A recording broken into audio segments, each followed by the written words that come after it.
வானொலியில் நீங்கள் கேட்டு மகிழ்ந்த தென்கட்சி கோ சுவாமிநாதன் அவர்களின் இன்று ஒரு தகவல் கதைகளை கேட்கலாம்.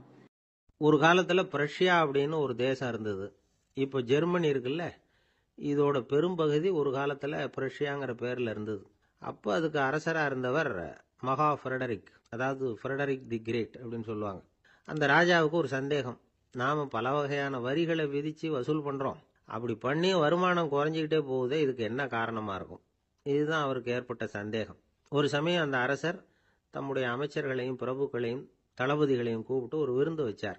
விருந்து முடிஞ்சதும் அவங்கள பார்த்து இந்த சந்தேகத்தை கேட்டார். வரிகள் அதிகமா விதிச்சு வருமானம் குறையறதுக்கு என்ன காரணம் அப்படின்னு கேட்டார். பல பேருக்கு இதுக்கு சரியா பதில் சொல்ல தெரியல. அனுபவசாலியான ஒரு தளபதி எழுந்திருச்சார். அரசே, அது எப்படிங்கிறத இப்போ உங்களுக்கு காட்டுறேன்னார். உடனே ஒரு பெரிய பனிக்கட்டி ஒன்றை தன்னுடைய கையில் எடுத்தார். அதை அப்படியும் எப்படியும் திருப்பி பார்த்தார். அப்புறம் அடுத்தவர்கிட்ட கொடுத்தார். அவர் அதை அப்படியும் இப்படியும் திருப்பி பார்த்துட்டு அடுத்தபடியா இருந்தவர்கிட்ட கொடுத்தார். இப்படியே இதை ஒவ்வொருத்தரா பார்த்துட்டு ஒவ்வொரு கையா மாறி கடைசியில மன்னர் கைக்கு போய் சேர்ந்தது. மன்னர் கைக்கு அந்த பனிக்கட்டி போய் சேர்ந்தப்போ அது கொஞ்சம் கொஞ்சமா உருகி ஒரு பட்டாணி கடலை சைஸுக்கு ஆயிட்டுது. மன்னர் யோசனை பண்ணார், வரி அதிகமா போட்டாலும் வந்து சேர்றது குறைவா இருக்கிறதுக்கு என்ன காரணம் அப்படிங்கிறது அவருக்கு புரிஞ்சு போச்சு. காலம்தான் மாறிட்டு இருக்கே தவிர இந்த கையூட்டு வாங்குற பழக்கம் மாறினதாக தெரியல. இன்னொரு ராஜா இருந்தார். அவர் தன்னுடைய ராஜாங்கத்தில் லஞ்ச ஊழலே சுத்தமா இருக்கக்கூடாது அப்படின்னு நினைச்சார். அவர்கிட்ட பல்வேறு துறைகளுக்கும் பொறுப்பா இருந்த பல பேரும் ரொம்ப சுத்தமாகவும் நேர்மையாகவும் இருந்தாங்க. ஒரே ஒருத்தர் மட்டும் எல்லார்கிட்டையும் லஞ்சம் வாங்கிட்டே இருந்தார். அவரை வேற வேற துறைகளுக்கு மாற்றி பார்த்தாரு. அந்த ராஜா என்னென்னமோ பண்ணி பார்க்குறாரு. எந்த வேலையை கொடுத்தாலும் அதுலேயும் லஞ்சம் வாங்கறதுக்கு ஒரு வழியை உண்டு பண்ணிக்குவார் அந்த ஆள். ராஜாவுக்கு இது ஒரு பெரிய தலைவலியாக போட்டுது. இவர் என்ன பண்ணுறது, இவருக்கு என்ன வேலையை கொடுக்கறது, கொஞ்சம் கூட லஞ்சம் வாங்கறதுக்கு சான்ஸே இல்லாத ஒரு வேலையை கொடுக்கணும் அப்படின்னு திட்டம் போட்டார். ஒரு நாள் அவருக்கு அந்த உத்தரவும் போட்டுட்டார். அதாவது அவருக்கு என்ன வேலைன்னா, கடற்கரையில் தான் அவருக்கு ஆஃபீஸ். அங்கேயே இருந்துக்க வேண்டியது. தினமும் எத்தனை கடல் அலை கரையில் வந்து மோதுது அப்படிங்கிறத கணக்கெடுத்து ராஜாவுக்கு தெரிவிக்க வேண்டியது. இதுதான் அவருக்கு வேலை. பேசாமல் அலையை எண்ணிட்டு உட்காந்துருக்கிட்டோம், அப்போவாவது அவர் லஞ்சம் வாங்குற சந்தர்ப்பம் இல்லாமல் போயிடும் அவருக்கு அப்படின்னு நினைச்சார் ராஜா. இந்த ஆள் கடற்கரைக்கு போய் டியூட்டியில் ஜாயின் பண்ணிட்டார். ஒரே மாசத்துல அங்கே சொந்தமாக ஒரு பிரம்மாண்டமான மாளிகை கட்டி விட்டாரு. ராஜாவுக்கு இது பெரிய ஆச்சரியமா போச்சு.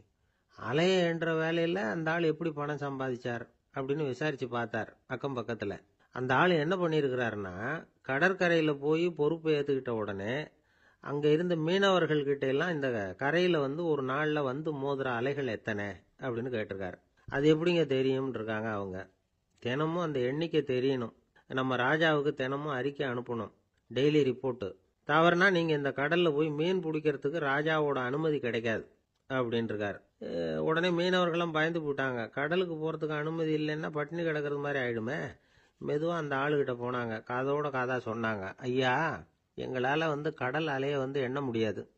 தினமும் எங்களால் முடிஞ்சதை உங்களுக்கு பணமாக கொடுத்துட்றோம். நீங்கள் தான் ராஜா கிட்ட சிபாரிசு பண்ணி நாங்கள் தொடர்ந்து மீன் பிடிக்கிறதுக்கு அனுமதி வாங்கி கொடுக்கணும் அப்படின்னு வேண்டிக்கிட்டாங்க. பணம் தினமும் வந்து சேர ஆரம்பிச்சுட்டுது. பதவியில் மற்ற பதவியோட இந்த பதவி எவ்வளவோ மேல் அப்படின்னு நினச்சிட்டோம் அந்த ஆள். அது மட்டும் இல்லை, தயவு பண்ணி என்னை இந்த இடத்த விட்டு மாற்றி விடாதீங்க சார் அப்படின்னு வேற கேட்க ஆரம்பிச்சிட்டானா. இயேசுநாதர்கிட்ட ஒருத்தர் வந்து கேட்டாராம், இயேசுவே, என்னை எவ்வளவு நேசிக்கிறீர்கள் அப்படின்னு. அவர் தன்னுடைய இரு கைகளையும் அகல விரித்து இவ்வளவு என்று சொல்லி சிலுவையில் உயிர் நீத்தார் அப்படின்னு சொல்லுவாங்க. அதாவது அந்த நேசிப்புக்கு எல்லை கிடையாது, அதே போல மன்னிப்புக்கும் எல்லை கிடையாது. இது இயேசுநாதர் சொல்லி கொடுத்த ஒரு பாடம். இயேசுனுடைய சீடர்கள்ல ஒருத்தன் பீட்டர், அவன் ஒரு நாள் இயேசுநாதர்கிட்ட கேட்டிருக்கான், இயேசுவே, நான் வந்து என்னுடைய தம்பி கிட்ட அடிக்கடி சண்டை போட்டுக்கிட்டு இருக்கேன், என்னுடைய சகோதரன் கூட. அவனை நான் எத்தனை தடவை மன்னிக்கிறது? ஏற்கனவே 7 தடவை அவனை மன்னிச்சுட்டேன் அப்படின்னு சொல்லியிருக்கிறான். அப்போ இயேசு சொன்னாராம், மன்னிக்கிறதுக்கு எத்தனை தடவைங்கிற கணக்கெல்லாம் கிடையாது. எத்தனை தடவை உன்னுடைய சகோதரன் உன்னை கோபப்படுத்துகிறானோ அத்தனை தடவை நீ மன்னிக்கிறதுக்கும் தயாரா இருக்கணும், அதுதான் அப்படின்னு சொன்னாராம். அப்போ இவனுக்கு ஒன்றும் புரியல. இது என்ன, அவன் தப்பு பண்ணிக்கிட்டே இருப்பான், நாம மன்னிச்சுக்கிட்டே இருக்கிறதா அப்படிங்கிறது மாதிரி குழப்பமா இருந்திருக்கிறான். அப்போ இயேசுநாதர் தன்னுடைய சீடன் பீட்டர்கிட்ட ஒரு கதை சொன்னாராம். அந்த கதை இன்றைக்கு நாம வந்து எல்லாரும் சிந்தித்து பார்க்க வேண்டிய ஒரு கதை. அதாவது மன்னிப்பை விரும்புகிறவர்கள் மன்னிக்கவும் தயாராக இருக்க வேண்டும் அப்படிங்கிறது தான் அந்த கதையினுடைய தத்துவம். அந்த ஏசுநாதர் சொன்ன கதை என்னன்னா, ஒரு மன்னர் இருந்தார். அவர் ஒரு நாள் அரண்மனையில் உட்காந்து கணக்கு வழக்குகள்லாம் பார்த்துக்கிட்டு இருந்தார். நம்ம அரண்மனையிலிருந்து யார் யார் அரசாங்க கடன் வாங்கியிருக்கிறாங்க, யார் யார் திருப்பி செலுத்தி இருக்கிறாங்க அப்படிங்கிற விவரத்தையெல்லாம் பார்த்துக்கிட்டு இருந்தார். அப்போதான் புரிஞ்சுது, அந்த அரண்மனையில் வேலை செய்கிற ஒருத்தனே அரசாங்க கடன் ஒரு வாங்கியிருக்கிறான். எவ்வளவு? 10,000 பொற்காசுகள் வாங்கியிருக்கான் கடன். இந்த 10,000 பொற்காசுகளை திருப்பி செலுத்தலை அரசாங்கத்துக்கு. இது மன்னர் கவனத்துக்கு வந்தது. உடனே நம்ம அரண்மனையில் இருக்கிறவனே அரசு கடன் வாங்கி திருப்பி செலுத்தாமல் இருக்கான், அவனை கூப்பிட்டு வாங்கன்னு சொல்லி கூப்பிட்டுட்டு வந்தாங்களாம். விசாரிச்சிருக்கிறாங்க, என்னப்பா நீ எவ்வளவு ஒன்று? ஆமாங்க 10,000 பொற்காசுகள் வாங்கியிருக்கிறேன், இன்னும் திருப்பி கட்டலைன்னு இருக்கான். உடனே அவர் மன்னர் சொல்லியிருக்கிறார், நம்ம சட்டத்திட்டப்படி நீ உடனே பணத்தை திருப்பி கட்டிடு. அப்படி உன்னால் கட்ட முடியலன்னா உன்னுடைய வீடு வாசல் சொத்து சுகம் எல்லாத்தையும் விற்று அந்த பணத்தை அரசு கருவூலத்தில் சேர்த்துக்கிறதுக்கு நானே ஏற்பாடு பண்ணிடுறேன் அப்படின்னு அந்த மன்னர் சொன்னாராம். இவன் அப்படியே அதிர்ச்சி ஆயிட்டான். அப்படியே பொத்துன்னு காலில் விழுந்தானா, மன்னா என்னை மன்னிச்சுங்க, என்னால் முடியல, எனக்கு மன்னிப்பு கொடுங்க அப்படின்னு இருக்கான். உடனே அவர் எழுந்திரிச்சு, சரி நீ மன்னிப்பு கேட்டுவிட்ட, அதனால உன்னை மன்னிக்கிறேன், நீ பணம் கட்ட வேண்டாம் அப்படின்னு சொல்லி அந்த மன்னர் அவனை விட்டுட்டாராம். பணத்தையும் தள்ளுபடி பண்ணிட்டார், நீ திருப்பி கட்ட வேண்டான்னு. இவனுக்கு ரொம்ப மகிழ்ச்சி. அதனால ரொம்ப உல்லாசமா வந்துகிட்டு இருக்கிறான். தெருவில் வந்துகிட்டு இருக்கிறப்ப இவங்கிட்ட கடன் வாங்கின ஒருத்தன் எதுக்கு வந்துகிட்டு இருக்கான். அவன் இவங்கிட்ட ஒரு 100 பொற்காசுகள் கடன் வாங்கியிருக்கான்.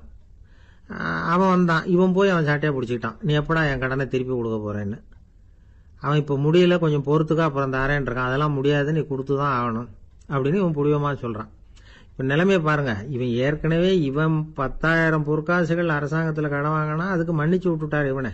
ஆனால் இவன் இன்னொருத்தனை மன்னிக்கிறதுக்கு தயாரா இல்லை. இவங்கிட்ட கடன் வாங்கின இன்னொருத்தன் 10 பொற்காசுகள், அவனை மன்னிக்க தயாரா இல்லை. அவனை கொண்டு போய் நீதிமன்றத்தில் கொண்டு போய் நிறுத்தி தண்டனை வாங்கி கொடுத்துட்டான். நீதிபதி என்ன சொன்னார், அந்த இவன் வாங்கின பொற்காசுகளை திருப்பி கட்டுற வரைக்கும் ஜெயிலில் இருக்கணுங்கிறது தீர்ப்பு. ஆனால் உடனே அரசர் காதில் வந்து விழுந்தது. சொல்லிட்டாங்க, உங்ககிட்ட மன்னிப்பு வாங்கிட்டு போனானே ஒருத்தன், அவன் இன்னொருத்தனை மன்னிக்கிறதுக்கு தயாரா இல்லை, அவனை கொண்டு போய் ஜெயிலில் அடைச்சுட்டான் அப்படின்னு. உடனே மன்னர் பார்த்தார், இவனை மறுபடியும் கூப்பிட்டு வர சொன்னார்.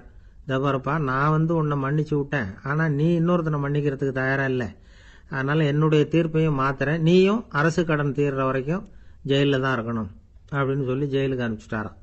இப்படி ஒரு கதையை இயேசுநாதர் தன்னுடைய சீடருக்கு சொன்னதாக ஒரு வரலாறு.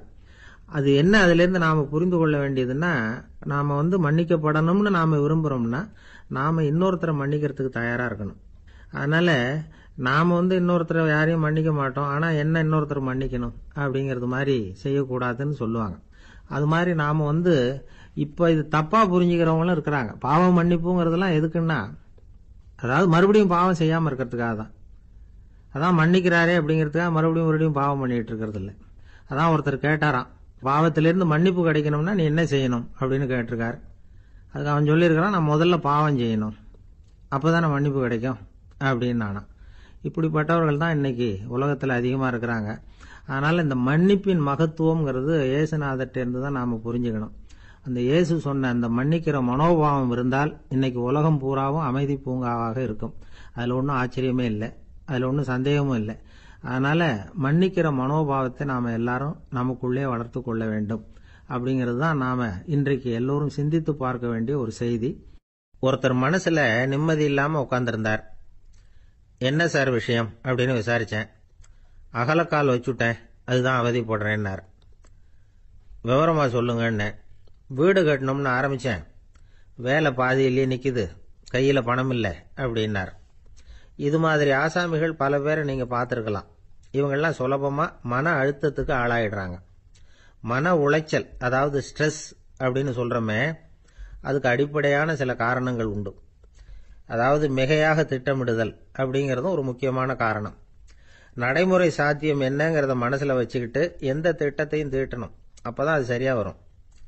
ரெண்டாவது காரணம் என்ன தெரியுமா, ஒரே நேரத்தில் பல்வேறு செயல்களில் ஈடுபடுறது.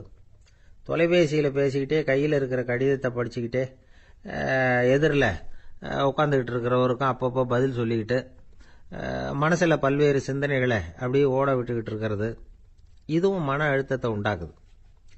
மூணாவது காரணம், எதிலேயும் வெற்றி மட்டும் எதிர்பார்க்கிற ஒருதலைப்பட்சமான ஆர்வம். நாம் தொட்டதெல்லாம் வெற்றியாகவே முடியணும் அப்படின்னு எதிர்பார்க்குறவங்க ஏதாவது ஒன்றில் தோல்வியை கண்டா தோண்டு போயிடுறாங்க. எப்படியும் முடியலாம்ங்கிற எண்ணம் ஏற்கனவே நமக்குள்ளே இருந்துட்டுதுன்னா அந்த அவஸ்தை வராது. அதனால் அதுவும் நம்ம வளர்த்து கொள்ள வேண்டிய ஒரு குணம்.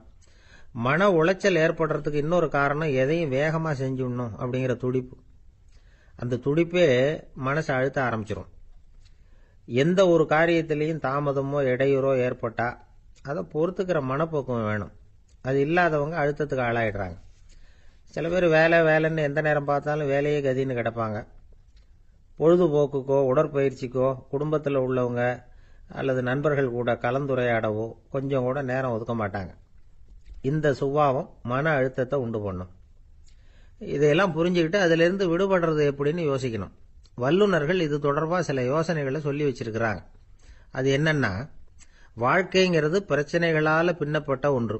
அது எப்பவுமே முடிவடையாத ஒரு தொடர்கதை அப்படிங்கிறத முதல்ல நாம் புரிஞ்சுக்கணும். ஒரே நேரத்தில் ஒரு காரியத்தில் மட்டுமே நாம் கவனம் செலுத்தணும். அடுத்தவங்க காரியத்தில் தலையிடக்கூடாது.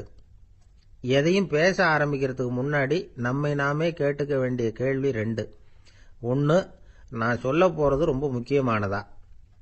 2வது, நான் சொல்கிறத அவங்க கேட்கறதுக்கு ஆசைப்படுறாங்களா? நான் பேசுறதுக்கு அது சரியான நேரம் தானா? இதை யோசித்து பார்த்ததுக்கப்புறம் எதையும் பேச ஆரம்பிக்கணும். முடிஞ்ச அளவுக்கு வளைந்து போகிற சுபாவத்தை வளர்த்துக்கணும். நம்ம நேரம் விலை மதிப்பு இல்லாதது. அதை வீணாக்கக்கூடாது. சிரிக்க தெரியலனாலும் பரவாயில்ல, முகத்தில் கொஞ்சம் புன்முறுவலாவது காட்டணும். இதெல்லாம் ரொம்ப முக்கியம்.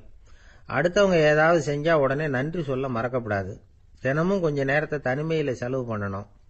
மன உளைச்சலிருந்து விடுபடுறதுக்கு 3 முக்கிய வழிகள் சொல்கிறாங்க. அதை சுருக்கமாக ரெட் அப்படின்னு சொல்கிறாங்க. RED ஆங்கில எழுத்தில். அந்த முதல் எழுத்து ஆர், அது என்னன்னா ரிலாக்ஸேஷன், அதாவது இடை ஓய்வு. 2வது E எக்ஸர்சைஸ், உடற்பயிற்சி. 3வது டயட், திட்டமிட்ட உணவு முறை. அதனால் தியானம், மூச்சு பயிற்சி இதெல்லாம் இந்த இடை ஓய்வுக்கு வழிகள். எந்த வேலையையும் தொடர்ந்து செய்யக்கூடாது. எல்லார்கிட்டையும் கலகலப்பாக பழகணும். மாதத்துக்கு ஒரு நாளாவது குடும்பத்தோடு வெளியில் போயிட்டு வரணும். சுலபமான உடற்பயிற்சிகளை செய்யலாம். உடற்பயிற்சிங்கிறது நமக்காக நாம் செய்கிற ஒரு நீண்டகால முதலீடு அப்படின்னு சொல்லுவாங்க. அதாவது லாங் டேர்ம் இன்வெஸ்ட்மெண்ட்டாக. அளவோடு சாப்பிட்ணும், மெதுவாக சாப்பிட்ணும். இதெல்லாம் கொஞ்சம் மனசில் வச்சுக்கிட்டு நடந்துக்கிட்டால் மகிழ்ச்சியாக வாழலாம். சில பேர் சாப்பாட்டு விஷயத்தில் ரொம்ப அக்கறை எடுத்துக்கிறது உண்டு. ஒரு குண்டு ஆசாமி சாப்பிட உட்கார்ந்தார். முதல்ல ஒரு மாத்திரை சாப்பிட்டார். எதுக்குன்னு கேட்டோம். பசி எடுக்கிறதுக்குன்னார். சாப்பிட்டு முடிச்சார். பிறகு மறுபடியும் ஒரு மாத்திரை சாப்பிட்டார். இது எதுக்குன்னு கேட்டோம். சாப்பிட்டது ஜீரணமாகறதுக்கு அப்படின்னார். இப்போ மேலே எனக்கு அளவு கடந்த அன்பு அப்படின்னு யாராவது சொன்னால் அதை அலட்சியமாக நினச்சிடக்கூடாது.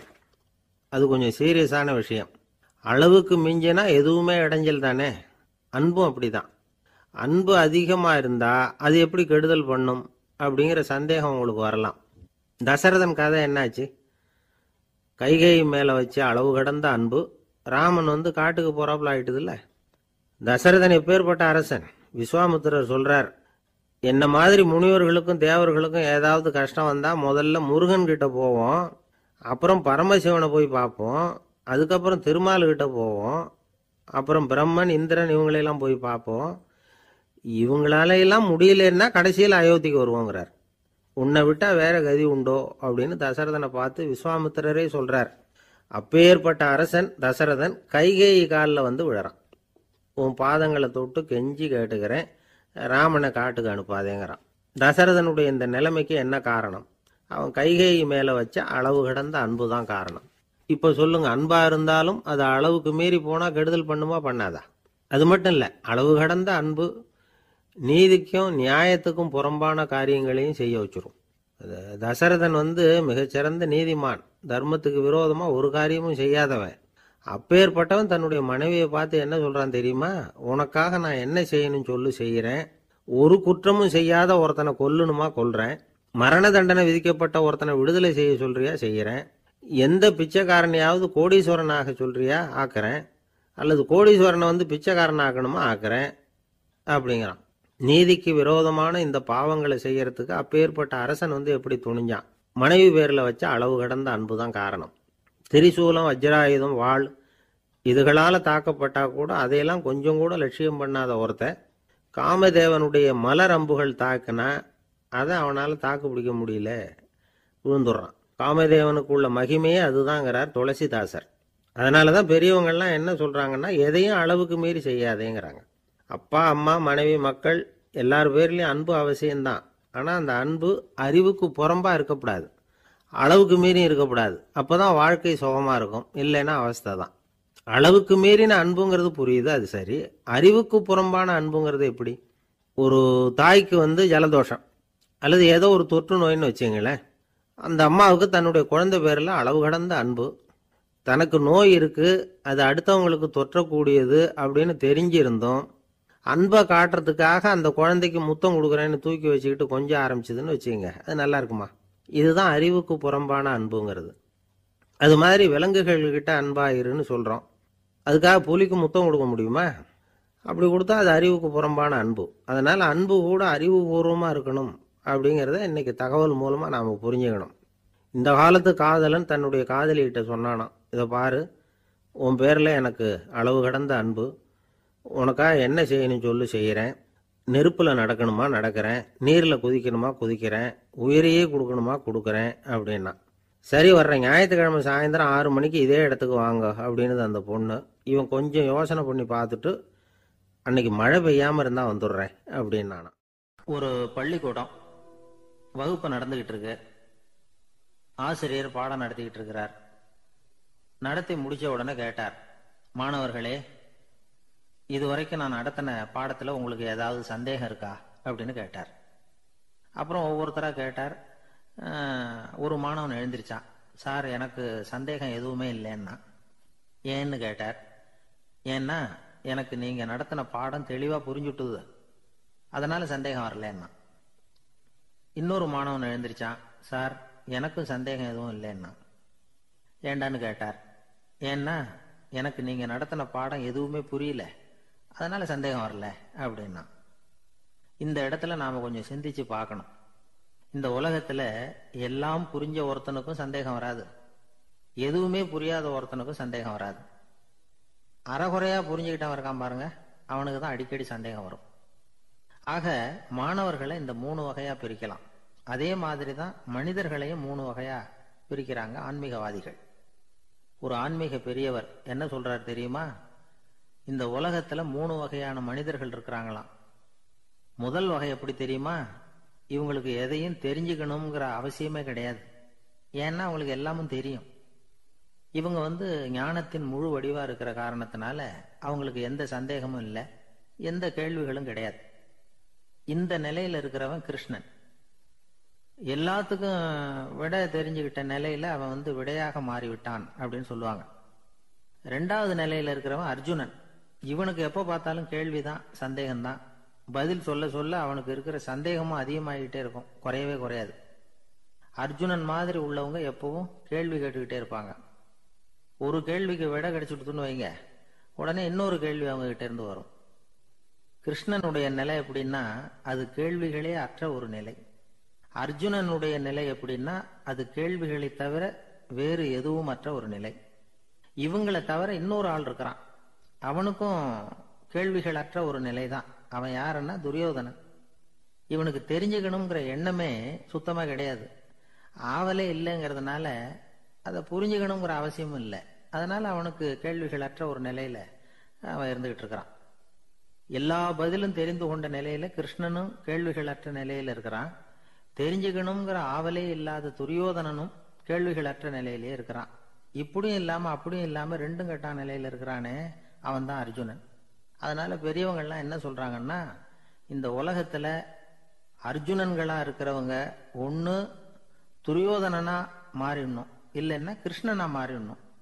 இதை தவிர வேற வாய்ப்பு இல்லை. துரியோதனன் மாதிரி உள்ளது விலங்கு நிலை, கிருஷ்ணன் மாதிரி உள்ளது தெய்வ நிலை.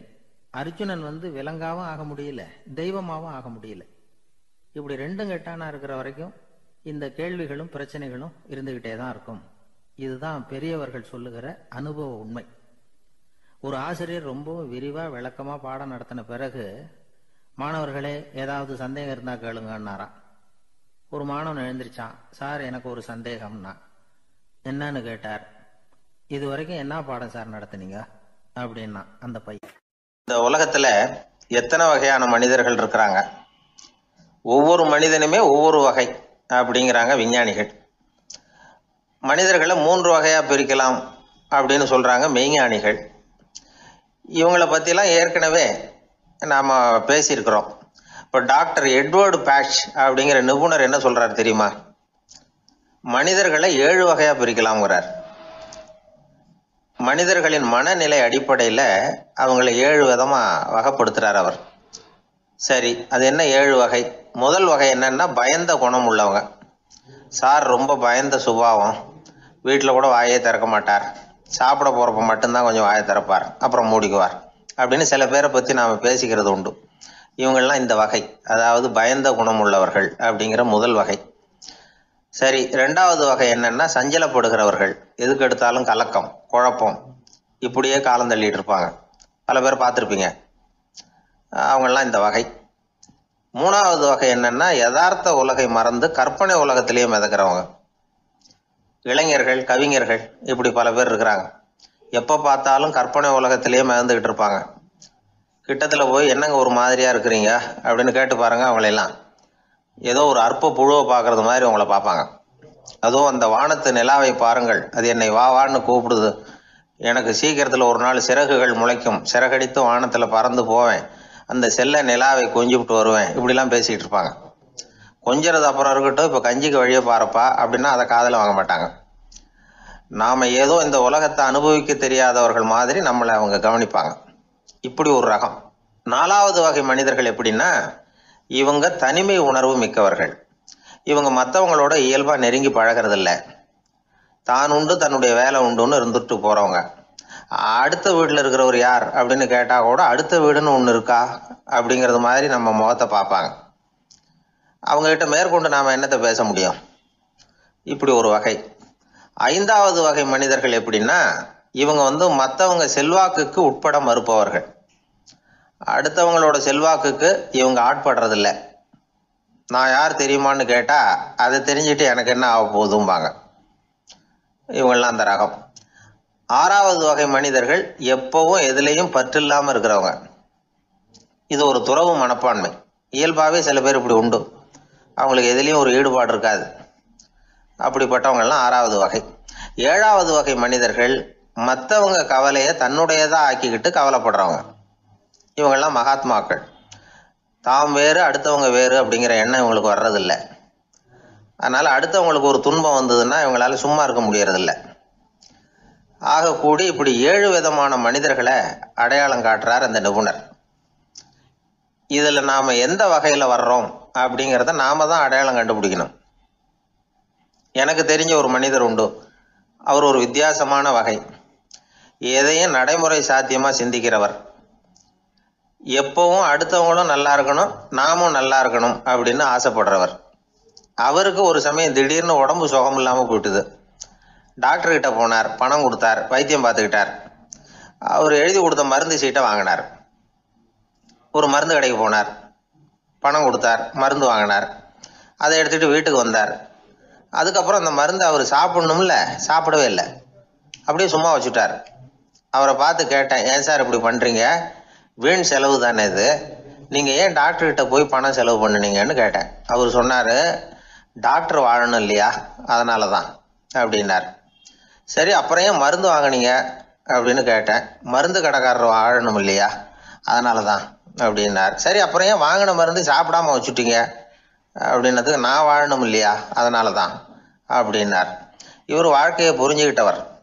இப்படி வாழ்க்கையை புரிந்து கொண்டு வாழ தெரிஞ்சுக்கணும். எந்த வகை மனிதர் நாம் அப்படிங்கிறத புரிஞ்சுக்கிட்டு வாழ்ந்தோம்னா வாழ்க்கையில வெற்றி நிச்சயம். சீடன் வெளியூர் புறப்படுறதுக்கு தயாரா இருந்தான். ரொம்ப தூரம் போக போறான். திரும்பி வர நாளாகும். புறப்படுறதுக்கான ஆயத்த வேலைகள்ல ஈடுபட்டிருந்தான். அந்த சமயம் பார்த்து இன்னொரு சீடன் அவங்கிட்ட வந்தான். நம்ம குரு உன்னை அழைச்சிட்டு வர சொன்னார், வா அப்படின்னு கூப்பிட்டான். இவன் உடனே புறப்பட்டு போனான். குருநாதரை பார்த்தான். அவர் காலில் விழுந்து வணங்கினான். வணங்கிவிட்டு எழுந்திரிச்சான். அவ்வளவுதான். குரு ஏதாவது உபதேசம் பண்ணுவாருன்னு எதிர்பார்த்தான். ஆனா நடந்தது என்ன தெரியுமா? குரு அவனுக்கு ஓங்கி ஒரு அடி கொடுத்தார். எதிர்பாராம இந்த அடியை வாங்கினதும் அந்த சீடன் அதிர்ந்து போயிட்டான். பக்கத்துல இருந்த மற்ற சீடர்களும் திகைச்சு போய் நின்னுட்டாங்க. அடி வாங்கின சீடனுக்கு மனசுக்குள்ள குழப்பம். நாம என்ன தப்பு பண்ணணும்? புறப்படுற நேரத்துல இப்படி குரு கிட்ட அடி வாங்குற மாதிரி ஆயிட்டுதே அப்படின்னு நினைச்சு மனசுக்குள்ள ரொம்ப வேதனைப்பட்டான். கொஞ்சம் துணிச்சலை வரவழைச்சுக்கிட்டு குருநாதர்கிட்டயே கேட்டுட்டான். சுவாமி, நான் என்ன தப்பு பண்ணினேன்? என்ன இப்படி அடிச்சுட்டீங்களே? ஒரு வார்த்தை கூட உங்களை எதிர்த்து நான் பேசினது இல்லையே. இவ்வளவு காலமா உங்க விருப்பத்துக்கு விரோதமா ஒரு காரியம் கூட நான் செஞ்சது இல்லையே. வந்ததும் வராததுமா ஒண்ணுமே சொல்லாம என்ன அடிச்சுட்டீங்களே. குருவே, நான் செஞ்ச குற்றம் தான் என்ன அப்படின்னு கண்ணீரோட பரிதாபமா கேட்டானா அந்த சீடன். ஆனா அந்த குரு முகத்துல கொஞ்சம் கூட கோபம் இல்லை. அவர் சிரிச்சுக்கிட்டே நின்றுகிட்டு இருந்தாராம். அதுக்கப்புறம் சொன்னாராம், என்னுடைய அருமை சீடனே, நீ ஒரு தவறும் பண்ணல. நான் உன்னை அடிச்சது நீ ஏதோ தப்பு பண்ணிவிட்டேங்கிறதுக்காக இல்ல. நீண்ட பயணம் போற, ஞாபகமா ஏதாவது கொடுத்து அனுப்ப வேணாமா? நீ ஞானம் பெற்ற பிறகுதான் திரும்பி வர போறேங்கிறது எனக்கு தெரியும். அதுக்கு பிறகு உன்னை வந்து அடிக்க முடியுமா? அதனால இப்ப கிடைச்சிருக்கிற இந்த வாய்ப்பை பயன்படுத்திக்கிட்டேன். அப்போதைக்கு இப்பவே அடிச்சுட்டேன், அவ்வளவுதான், வேற ஒண்ணும் இல்லை அப்படின்னாராம். குரு சிரிச்சுக்கிட்டே இப்படி சொல்றார். இருந்தாலும் இதுவும் ஒரு உபதேசம் தான். அதிர்ச்சிகளால வந்து விழிப்படைய வைக்கிறதும் ஒரு வழிதான். இது வந்து ஜென் வழி. பெரும்பாலும் அதிர்ச்சியின் மூலமாகவே ஞான தரிசனத்தை அருள்கிறவர்கள் தான் ஜென் குருமார்கள். நம்ம தியானம் தான் ஜென். இந்தியாவில இருந்து இது சீனாவுக்கு போய் கொஞ்சம் பேர் மாறி வளம் பெற்று ஜப்பான்ல ஜென் ஆகி வளர்ந்துருக்குது, அவ்வளவுதான். ஜென்கிறது தியானம். எதை நினைச்சும் தியானிக்கிறது இல்ல, எல்லாத்துலயும் தியானம் இருக்கிறதா சொல்லுது ஜென். பேசுறது, இருக்கிறது, நடக்கிறது, சாப்பிடுறது, சிரிக்கிறது, தூங்குறது, தொழில் செய்யறது அல்லது சும்மா இருக்கிறது எல்லாமே தியானம் தான். ஜென்கிறது ஒரு சுய தரிசனம். தன்னைத்தானே அடையாளம் கண்டுகொள்கிறது தான் அது. இல்லாத எதையும் தேடி கண்டுபிடிக்கிறது இல்லை. ஜென் மார்க்கத்தை பத்தி ஓஷோ என்ன சொல்றாரு தெரியுமா? காணாமல் போன தன்னுடைய மூக்கு கண்ணாடி தன்னுடைய மூக்கின் மேல் இருப்பதை கண்டுகொள்வது போன்றது ஜென் அப்படிங்கிறார். நம்மால் ஒருத்தர் இன்னொருத்தர் முகத்தை ரொம்ப நேரமா உத்து பார்த்துக்கிட்டு இருந்தார். என்ன பாக்குறீங்கன்னாரு அவரு. நீங்க போட்டிருக்கீங்களே மூக்கு கண்ணாடி, அதை தான் பாக்குறேன்னாரு இவரு. நீங்க அப்படி பாக்குறதுக்கு விசேஷ காரணம் ஏதாவது உண்டான்னு கேட்டார் இவர். உண்டுன்னார். என்னன்னு கேட்டார். நேத்திக்கு காணாம போன என்னோட மூக்கு கண்ணாடி அது அப்படின்னாராம் இவர். ஒருத்தன் தன்னுடைய நண்பனை வழியில பார்த்தான். என்னப்பா லெட்டர் போட்டுனே கிடைச்சதா அப்படின்னா. ஓ கிடைச்சதேன்னா அவன். இவன் உடனே, ஏன்டா போய் சொல்ற, நான் உனக்கு லெட்டரே போடல, சும்மா தான் கேட்டேன், உடனே கிடைச்சிட்டுதுங்கிறிய அப்படின்னா. லெட்டர் போட்டேன்னு நீ போய் சொல்றப்போ அது கிடைச்சதுன்னு நான் போய் சொல்லக்கூடாதா அப்படின்னானா அவன். இப்படிப்பட்டவங்க சில பேர் இருந்தா கூட இன்னைக்கு கடிதம் மூலமா தொடர்பு கொள்ளாதவங்க இருக்கவே முடியாது. அந்த அளவுக்கு அது அவசியமான ஒன்னாயிட்டுது. இந்த அஞ்சல் அட்டைகள் எப்படி ஆரம்பமாச்சு தெரியுமா? ஆஸ்திரியா நாட்டுல ஒரு பேராசிரியர் இருந்தார். அவர் பேர் இம்மானுவேல் ஹெர்மன். அவர் ஒரு நாள் ஒரு பத்திரிகையில கட்டுரை எழுதினாராம். இது நடந்தது 1869. அவர் எழுதின கட்டுரையில மக்கள் அதிகம் செலவில்லாம ஒருத்தருக்கு ஒருத்தர் தகவல் பரிமாறிக்கிறது எப்படி அப்படிங்கிறத பத்தி எழுதியிருந்தார். அதுக்கு சில யோசனைகளை அவரே எழுதியிருந்தாராம். எப்படின்னா, அந்த கட்டுரையை எல்லாரும் படிச்சு பார்த்துருக்குறாங்க. அவர் சொன்ன யோசனைகள் என்னன்னு. அது வந்து அரசாங்கத்தின் கவனத்துக்கு அது போச்சான். ஆகா, இது அவர் சொல்ற யோசனை நல்லா இருக்கும் போல் இருக்கு அப்படின்னு அவங்களே நினைச்சிருக்கிறாங்க. அவ்வளவுதான். உடனே அந்த யோசனையை நடைமுறைக்கு கொண்டுட்டு வந்தாங்களாம். பேராசிரியர் இம்மானுவேல் ஹெர்மனின் யோசனைப்படி அச்சடிச்ச அரசு முத்திரையோட அரசாங்கம் அஞ்சல் அட்டைகளை வெளியிட ஆரம்பிச்சுதான். 1869 அக்டோபர் 7 இது நடந்திருக்கு. உலகின் முதல் அஞ்சல் அட்டை வெளிவந்த நாள் அது. அப்பதான் அதுக்கு பேர் என்ன தெரியுமா? அதாவது கரஸ்பாண்டிங் கார்டு அப்படின்னு பேராது. அதுக்கப்புறம் என்ன ஆச்சுன்னா, உடனடியாக அமெரிக்காவிலேயே இது மாதிரியான கார்டுகளை வெளியிட ஆரம்பிச்சுட்டாங்க. அங்க இதுக்கு என்ன பேர் தெரியுமா? Postal card. அதுக்கப்புறம் 1870 இங்கிலாந்துலயும் இதை வெளியிட்டாங்களாம். அதை வெளியிட்ட முதல் நாள் அன்னைக்கு என்ன நடந்தது தெரியுமா? மக்கள்லாம் ஏதோ நியாய விலை கடையில நிக்கிறது மாதிரி பெரிய பெரிய கியூ வரிசையில நின்று இதை வாங்கினாங்களாம். நம்ம நாட்டுல முதல் அஞ்சலகம் 1927 கல்கத்தாவில் ஆரம்பமாயிருக்கு. இன்னைக்கும் அஞ்சலகம் இல்லாத இடமே இல்லை. அந்த அளவுக்கு அஞ்சல் போக்குவரத்து அதிகமாயிருக்குது. அன்னைக்கு உள்நாட்டுல ஒருத்தருக்கு ஒருத்தர் தகவல் பரிமாற்றம் செய்து கொள்ள மலிவான ஒரு அஞ்சல் அட்டையை அரசாங்கம் வெளியிடலாம் அப்படின்னு பேராசிரியர் எழுதின கட்டுரை இன்னைக்கு எந்த அளவுக்கு ஆகியிருக்கு பார்த்தீங்களா? ஒருத்தன் ஒரு தபால் பெட்டிக்கு பக்கத்தில் தலையை வச்சுக்கிட்டு அவன் பாட்டுக்கு நின்றுட்டு இருந்திருக்கான். அங்கே இருந்து இன்னொருத்தன் கேட்டிருக்கான், என்ன ஆச்சுன்னு. கொஞ்ச நேரத்துக்கு முன்னாடி இந்த தபால் பெட்டியில் ஒரு கார்டு எழுதி போட்டேன், விவரமெல்லாம் நல்லா தான் எழுதியிருக்கிறேன், ஆனால் அட்ரஸ் எழுத மறந்துட்டேன் அப்படின்னு நானா. உடனே அவன், அதுக்காக கவலைப்படாத, நான் போட்ட கார்டில் அட்ரஸ் எல்லாம் பின்கோடு உள்பட கரெக்டாக எழுதியிருக்கேன், ஆனால் விவரம் எழுத மறந்துட்டேன் நானா. கவலைப்படாத, கொஞ்ச நேரத்தில் தபால்காரர் வருவார், பெட்டியை திறந்ததும் நம்ம லெட்டரை கேட்டு வாங்கிக்கலாம்னா ஒருத்தன். கொஞ்ச நேரத்துக்கு முன்னாடி அவர் வந்தார், கேட்டேன், அதுக்கப்புறம் தான் மனசுக்கு ரொம்ப கஷ்டமாக போச்சு நானா. இவன் ஏண்டான்னு கேட்டிருக்கான். அவன், இது தபால் புட்டு இல்லையா? ஒரு ஊர்ல ஒரு மன்னர் இருந்தார். ஒரு நாள் அவருடைய அரசவைக்கு ஒரு ஓவியன் வந்தான். அவன் சீனா தேசத்திலிருந்து வந்தவன், தாவோ சிந்தனையாளன். அவன் அங்க வந்து மன்னர் முன்னாடி நிக்கிறான். யாரும் செய்ய முடியாத ஒரு காரியத்தை என்னால செய்ய முடியும்னா. இவன் இப்படி சொன்னதை கேட்டதும் ஏற்கனவே அங்க இருந்த அரசவை ஓவியன் ஒருத்தனுக்கு கோபம் வந்துட்டுது. இதோ பாரு, இப்படி எல்லாம் பேசக்கூடாது, நான் வேணும்னா உன்னுடைய சவாலை ஏத்துக்கிறேன் அப்படின்னா. நாம 2 பேரும் ஓவியம் தீட்டுவோம், அதை பார்த்துட்டு நம்ம 2 பேர்ல யாரு சிறந்த ஓவியன் அப்படிங்கிறத மன்னரே தீர்மானம் செய்யட்டும், என்ன சொல்ற அப்படின்னு கேட்டான் அவன். அவனும் சரின்னு ஒத்துக்கிட்டான். போட்டி ஆரம்பமாச்சு. அரசர் அவங்களுக்கு 2 சுவர்களை ஒதுக்கி கொடுத்தார். 6 மாச காலம் அவகாசம் கொடுத்தார். 2 ஓவியர்களும் அவங்கவங்க வேலையை ஆரம்பிச்சாங்க. இரவு பகலா வேலை செய்ய ஆரம்பிச்சுட்டாங்க. 6 மாசம் முடிஞ்சது. அரசர் வந்து பார்த்தார். முதல்ல தன்னுடைய அரசவை ஓவியர் தீட்டி இருந்த ஓவியத்தை பார்த்தார். ரொம்ப பிரமாதமா இருந்தது, பாராட்டினார். இதோ பாரு, உன்னுடைய ஓவியம் அற்புதமா இருக்கு, உயிரோட்டம் உள்ளதா இருக்குது, கலையின் உச்சமே இதுதான், இதை விட சிறந்த ஒரு ஓவியத்தை வேற யாராலையும் படைக்க முடியாது அப்படின்னார். அதுக்கப்புறம் அந்த சீன ஓவியன் கிட்ட போனார். எங்க உன்னுடைய ஓவியம்னு கேட்டார். திரைச்சீலையை விலக்கி விட்டு பாருங்கன்னா. மன்னர் வந்து அந்த திரைச்சீலையை விளக்குனார். உள்ள வந்து ஓவியம் இருக்க வேண்டிய இடம் கண்ணாடி மாதிரி தெரிஞ்சுது. அவன் அந்த 6 மாச காலமா அந்த சுவரை வந்து தேய்ச்சி தேய்ச்சி கண்ணாடி மாதிரி ஆக்கி வச்சிருக்கிறான். அதுக்கு நேரா எதிர் சுவர்ல அரசவை ஓவியம் தீட்டின ஓவியம் இருக்கு. அது எதிரில் இருந்த இந்த கண்ணாடியில பட்டு பிரதிபலிக்குது. மன்னர் யோசனை பண்ண ஆரம்பிச்சார். அப்புறம் அந்த சீன ஓவியனை பார்த்து கேட்டார், இதோ பாரு, நீ என்னுடைய ஆளை வந்து தோற்கடிச்சுட்ட அப்படிங்கறதுல சந்தேகம் இல்லை, ஆனாலும் எங்களை ஏமாத்தி இருக்கிற, எந்த ஓவியமும் நீ வரையிலையே அப்படின்னார். அரசே, இதுதான் உண்மையான ஓவியம், உயிருள்ள ஓவியம். இது வந்து மனோபாவங்களை பிரதிபலிக்கும், மாறுகின்ற காலங்களை அப்படியே காட்டும் அப்படின்னா அந்த சீன ஓவியன்.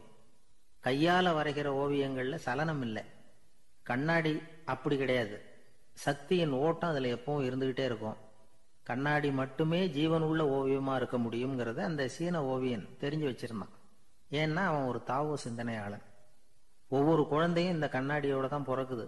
ஆனா நாம என்ன செய்யறோம்னா ஓவியங்களை கண்ணாடி மீது பதிப்பிச்சு விடுறோம். கண்ணாடி நம்மளை பிரதிபலிக்குது. நம்முடைய அழகோ அவலட்சணமோ கண்ணாடியை பாதிக்கிறது இல்லை. ஏன்னா அதுக்கு மனம் கிடையாது. கடந்து போன வினாடியை பத்தி அது சிந்திக்கிறது இல்லை. அடுத்த கணத்தை பத்தின எதிர்பார்ப்பும் அதுகிட்ட கிடையாது.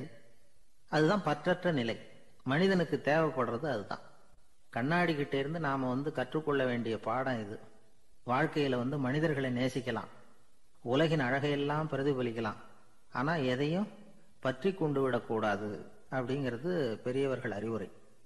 துயரம்ங்கிறது பற்றுக்களின் சாயை. கண்ணாடி முன்னாடி நிக்கிறப்போவெல்லாம் நமக்கு இந்த ஞாபகம் வரணுமா. ஒரு குடும்ப தலைவர் ஒரு நாள் காலையில விடிஞ்சு எழுந்திரிச்சதும் சத்தம் போட்டார், யார் இந்த கருங்குரங்கு படத்தை என் ரூம்ல கொண்டாந்து மாட்டி வச்சது அப்படின்னு கத்தினார். சமையல் கட்டில இருந்து மனைவி பதில் சொன்னாங்க, தூக்க கலக்கத்துல உளராதீங்க, நல்லா பாருங்க, அது படம் கிடையாது, முகம் பார்க்கிற கண்ணாடி அப்படின்னா. ரொம்ப பேருக்கு கூட்டத்தில் பேசுறதுன்னா பயம். நமக்கு ஒன்றும் தெரியாதுன்னு மற்றவங்க நினைச்சிடக்கூடாதுங்கிற எண்ணம் தான் இதுக்கு காரணம். ரொம்ப முக்கியமான ஒரு கூட்டம்னா பயமும் அதிகமாக இருக்கும். முக்கியமானவங்கள்லாம் வருவாங்களே, அவங்கெல்லாம் நம்மளை பற்றி மட்டமாக நினச்சிருவாங்களே அப்படிங்கிற பயம் வந்துடும். ஆனால் மேடை பேச்சுங்கிறது அவ்வளவு கடினமான ஒரு காரியம் இல்லைங்கிறாங்க அது சம்பந்தமான நிபுணர்கள். யாரும் பேச்சாளர் ஆகலாம், இது ஒன்றும் பெரிய கிஃப்ட் கிடையாது அப்படின்னு அவங்க சொல்கிறாங்க. நீங்கள் ஒரு சிறந்த பேச்சாளர் ஆகணுமா அப்படின்னா அதுக்குன்னு சில ஆலோசனைகளை சொல்லி வச்சிருக்கிறாங்க அனுபவசாலிகள். முதல் ஆலோசனை என்னன்னா, உங்க பேச்சு எளிமையா இருக்கணும். ஏதாவது ஒரு கருத்து அல்லது 2 கருத்து சொன்னா போதும். 20 அல்லது 30 கருத்துக்களை சொல்லிட்டே போகக்கூடாது. 2வது ஆலோசனை, நீங்க என்ன பேச போறீங்கிறது முதல்ல உங்களுக்கு நல்லா புரியணும். அதுக்கப்புறம் தான் அதை அடுத்தவங்களுக்கு புரிய வைக்க முடியும். எப்படி ஆரம்பிக்க போறோம், எந்த கருத்தை முக்கியமா வலியுறுத்த போறோம், எப்படி முடிக்க போறோம் அப்படிங்கிறத முதல்ல நல்லா சிந்திச்சு மனசுல வச்சுக்கணும். கடைசியா என்ன சொல்றீங்களோ அதுதான் கேட்கறவங்க மனசுல நிற்கும். 3வது ஆலோசனை என்னன்னா, உங்க பேச்சு சுருக்கமா இருக்கணும். ஒரு 15 நிமிஷம் பேசுறது ரொம்ப பொருத்தம். மணிக்கணக்கில் பேசிக்கிட்டு இருக்கிறது நல்லதில்லை. 4வது ஆலோசனை, நீங்க பேசுறது உண்மையா இருக்கணும். உங்களுக்கு உண்மையான அனுபவங்கள் இருக்கும், அதை சொல்லலாம். உங்களுடைய உண்மையான அனுபவங்களை மற்றவங்களோட பகிர்ந்துக்கணும், அதுதான் முக்கியம். 5வது ஆலோசனை, ஆரம்பத்தில் கொஞ்ச நேரம் உங்களை பற்றியும் எதிரில் உள்ளவங்களை பற்றியும் சம்பந்தப்படுத்தி ஏதாவது பேசி ஒரு நெருக்கத்தை ஏற்படுத்திக்கணும். ஒவ்வொருத்தரும் இப்போ இவர் பேச போகிறது நம்ம சம்பந்தப்பட்டது அப்படின்னு நினைக்க ஆரம்பிச்சிருவாங்கல்ல, அதுக்கப்புறம் அவங்க கேட்க தயாராகிட்டாங்கன்னு அர்த்தம். எதிரில் உட்காந்துருக்கிற கூட்டத்திலிருந்து 3 பேரை தேர்ந்தெடுங்க. அதாவது வலது பக்கம் ஒருத்தர், நடுவில் ஒருத்தர், இடது பக்கம் ஒருத்தர். அதாவது உங்களை ரொம்ப கனிவாகவும் ஆர்வமாகவும் பார்க்குறவரா பார்த்து தேர்ந்தெடுத்துங்க மனசுக்குள்ள. நீங்கள் பேசும்பொழுது என்ன பண்ணணும்னா, இவங்களை நேருக்கு நேராக மாறி மாறி பார்த்துக்கிட்டே பேசுனீங்கன்னா நீங்கள் ஏதோ ஒட்டுமொத்த கூட்டத்தையும் பார்த்து பேசுகிறதாக ஒரு உணர்வு அது ஏற்படுத்திவிடும். 6வது ஆலோசனை என்னென்னா, சொற்பொழிவுன்னா நீங்கள் பேசணும், படிக்கக்கூடாது. எழுதி படிக்கிறது நல்லா இருக்காது. குறிப்புகள் வேணும்னா வச்சுக்கலாம். படிக்கிறது பேப்பர்லேருந்து வர்றது மாதிரி இருக்கும், பேசுறது இதயத்திலேருந்து வர்றது மாதிரி இருக்கும். அப்புறம் 7வது ஆலோசனை சொல்கிறாங்க. அது என்னென்னா, மேடையில் ஏறி நின்ன உடனே இயல்பாக மூச்சை இழுத்து விட்டுங்க, இயல்பு நிலைக்கு வாங்க, அதுக்கப்புறம் இயல்பாக பேச ஆரம்பிக்கலாம் அப்படிங்கிறாங்க. இவ்வளவும் பேச்சு கலையில் வல்லுநர்களாக இருக்கிறவங்க சொல்லுகிற ஆலோசனைகள். இதையெல்லாம் கடைபிடிச்சா நமக்கும் அதுக்கும் வெகு தூரம்னு நினச்சிக்கிட்டு இருந்த ஒன்று இப்போ கிட்டத்தில் நெருங்கி வந்துடும். நாம் சொல்கிறபடியெல்லாம் அது கேட்கும். ஒரு பேச்சாளர், அவருக்கு சுருக்கமாகவே பேச தெரியாது. மேடையில் ஏற்றி விட்டுவிட்டா போதும், ஆரம்பிச்சிருவார், நிறுத்த மாட்டார், பேசிக்கிட்டே இருப்பார். ஒரு தடவை அவர் ஒரு கூட்டத்தில் ரொம்ப நேரம் பேசிக்கிட்டே இருக்கிறார். எதிரில் பொறுமை இழந்த ஒருத்தர் தன்னுடைய கை கடிகாரத்தை காட்டினார். அதை கவனித்த பேச்சாளர், மன்னிக்கணும், கை கடிகாரம் நான் கொண்டுகிட்டு வர மறந்துட்டேன், அதுதான் நேரம் போனதே தெரியல அப்படின்னு சொல்லியிருக்கிறார். இதுக்கு அவர் சொன்னாராம் கோபமா, ஏய்யா கடிகாரத்தை தான் பார்க்க முடியல, மறந்துட்டேன், பக்கத்தில் மாட்டிருக்கிற கேலண்டரையாவது பார்க்கக்கூடாதா அப்படின்னாராம். சில பேர் ஆளை பார்த்தா 60 வயசு மாதிரி தோணும், உண்மையான வயசு என்னன்னு பார்த்தா 40 அல்லது 45 சில பேரை பார்க்கறதுக்கு 45 மாதிரி தெரியும், உண்மையிலேயே 65 தாண்டி இருப்பாங்க. ஒரு மனிதனுக்கு 2 வகையான வயது உண்டுங்கிறார் ஓஷோ. அதாவது உடம்புக்குன்னு ஒரு வயசு, மனசுக்குன்னு ஒரு வயசு. முதல் உலக மகாயுத்தம் நடந்தது இல்லையா, அது முடிஞ்சதுக்கு அப்புறம் முதல் தடவையா மனிதனின் மூளை வளர்ச்சியை பத்தி மனநல வைத்தியர்கள் ஒரு கணக்கெடுப்பு சோதனை நடத்தினாங்களாம். அது வரைக்கும் மனிதனுக்கு 2 வகையான வயது உண்டுன்னு யாரும் சிந்திச்சதே இல்லையா. அந்த உலக மகாயுத்தம் முடிஞ்சதுக்கு அப்புறம் மனிதனுடைய சராசரி மனதின் வயதை கணக்கிட்டு பார்க்கும் பொழுது அவங்களுக்குலாம் ரொம்ப அதிர்ச்சியா இருந்துதான். ஏன்னா அது ரொம்ப பின்தங்கிய நிலையில இருந்திருக்கு, வளர்ச்சி அடையாத நிலையில இருந்திருக்கு. அவங்க கண்டுபிடிச்ச பிரகாரம் அப்போ மனசோட சராசரி வயசு என்ன தெரியுமா, 14. அப்படின்னா பாத்துங்க, உடல் ரீதியா ஒருத்தரோட வயசு 70 கூட இருக்கலாம், ஆனா மனசோட வயசு 14 தான். இதுக்கு நேர்மாறா அமைஞ்சு போச்சுன்னு வச்சேங்க.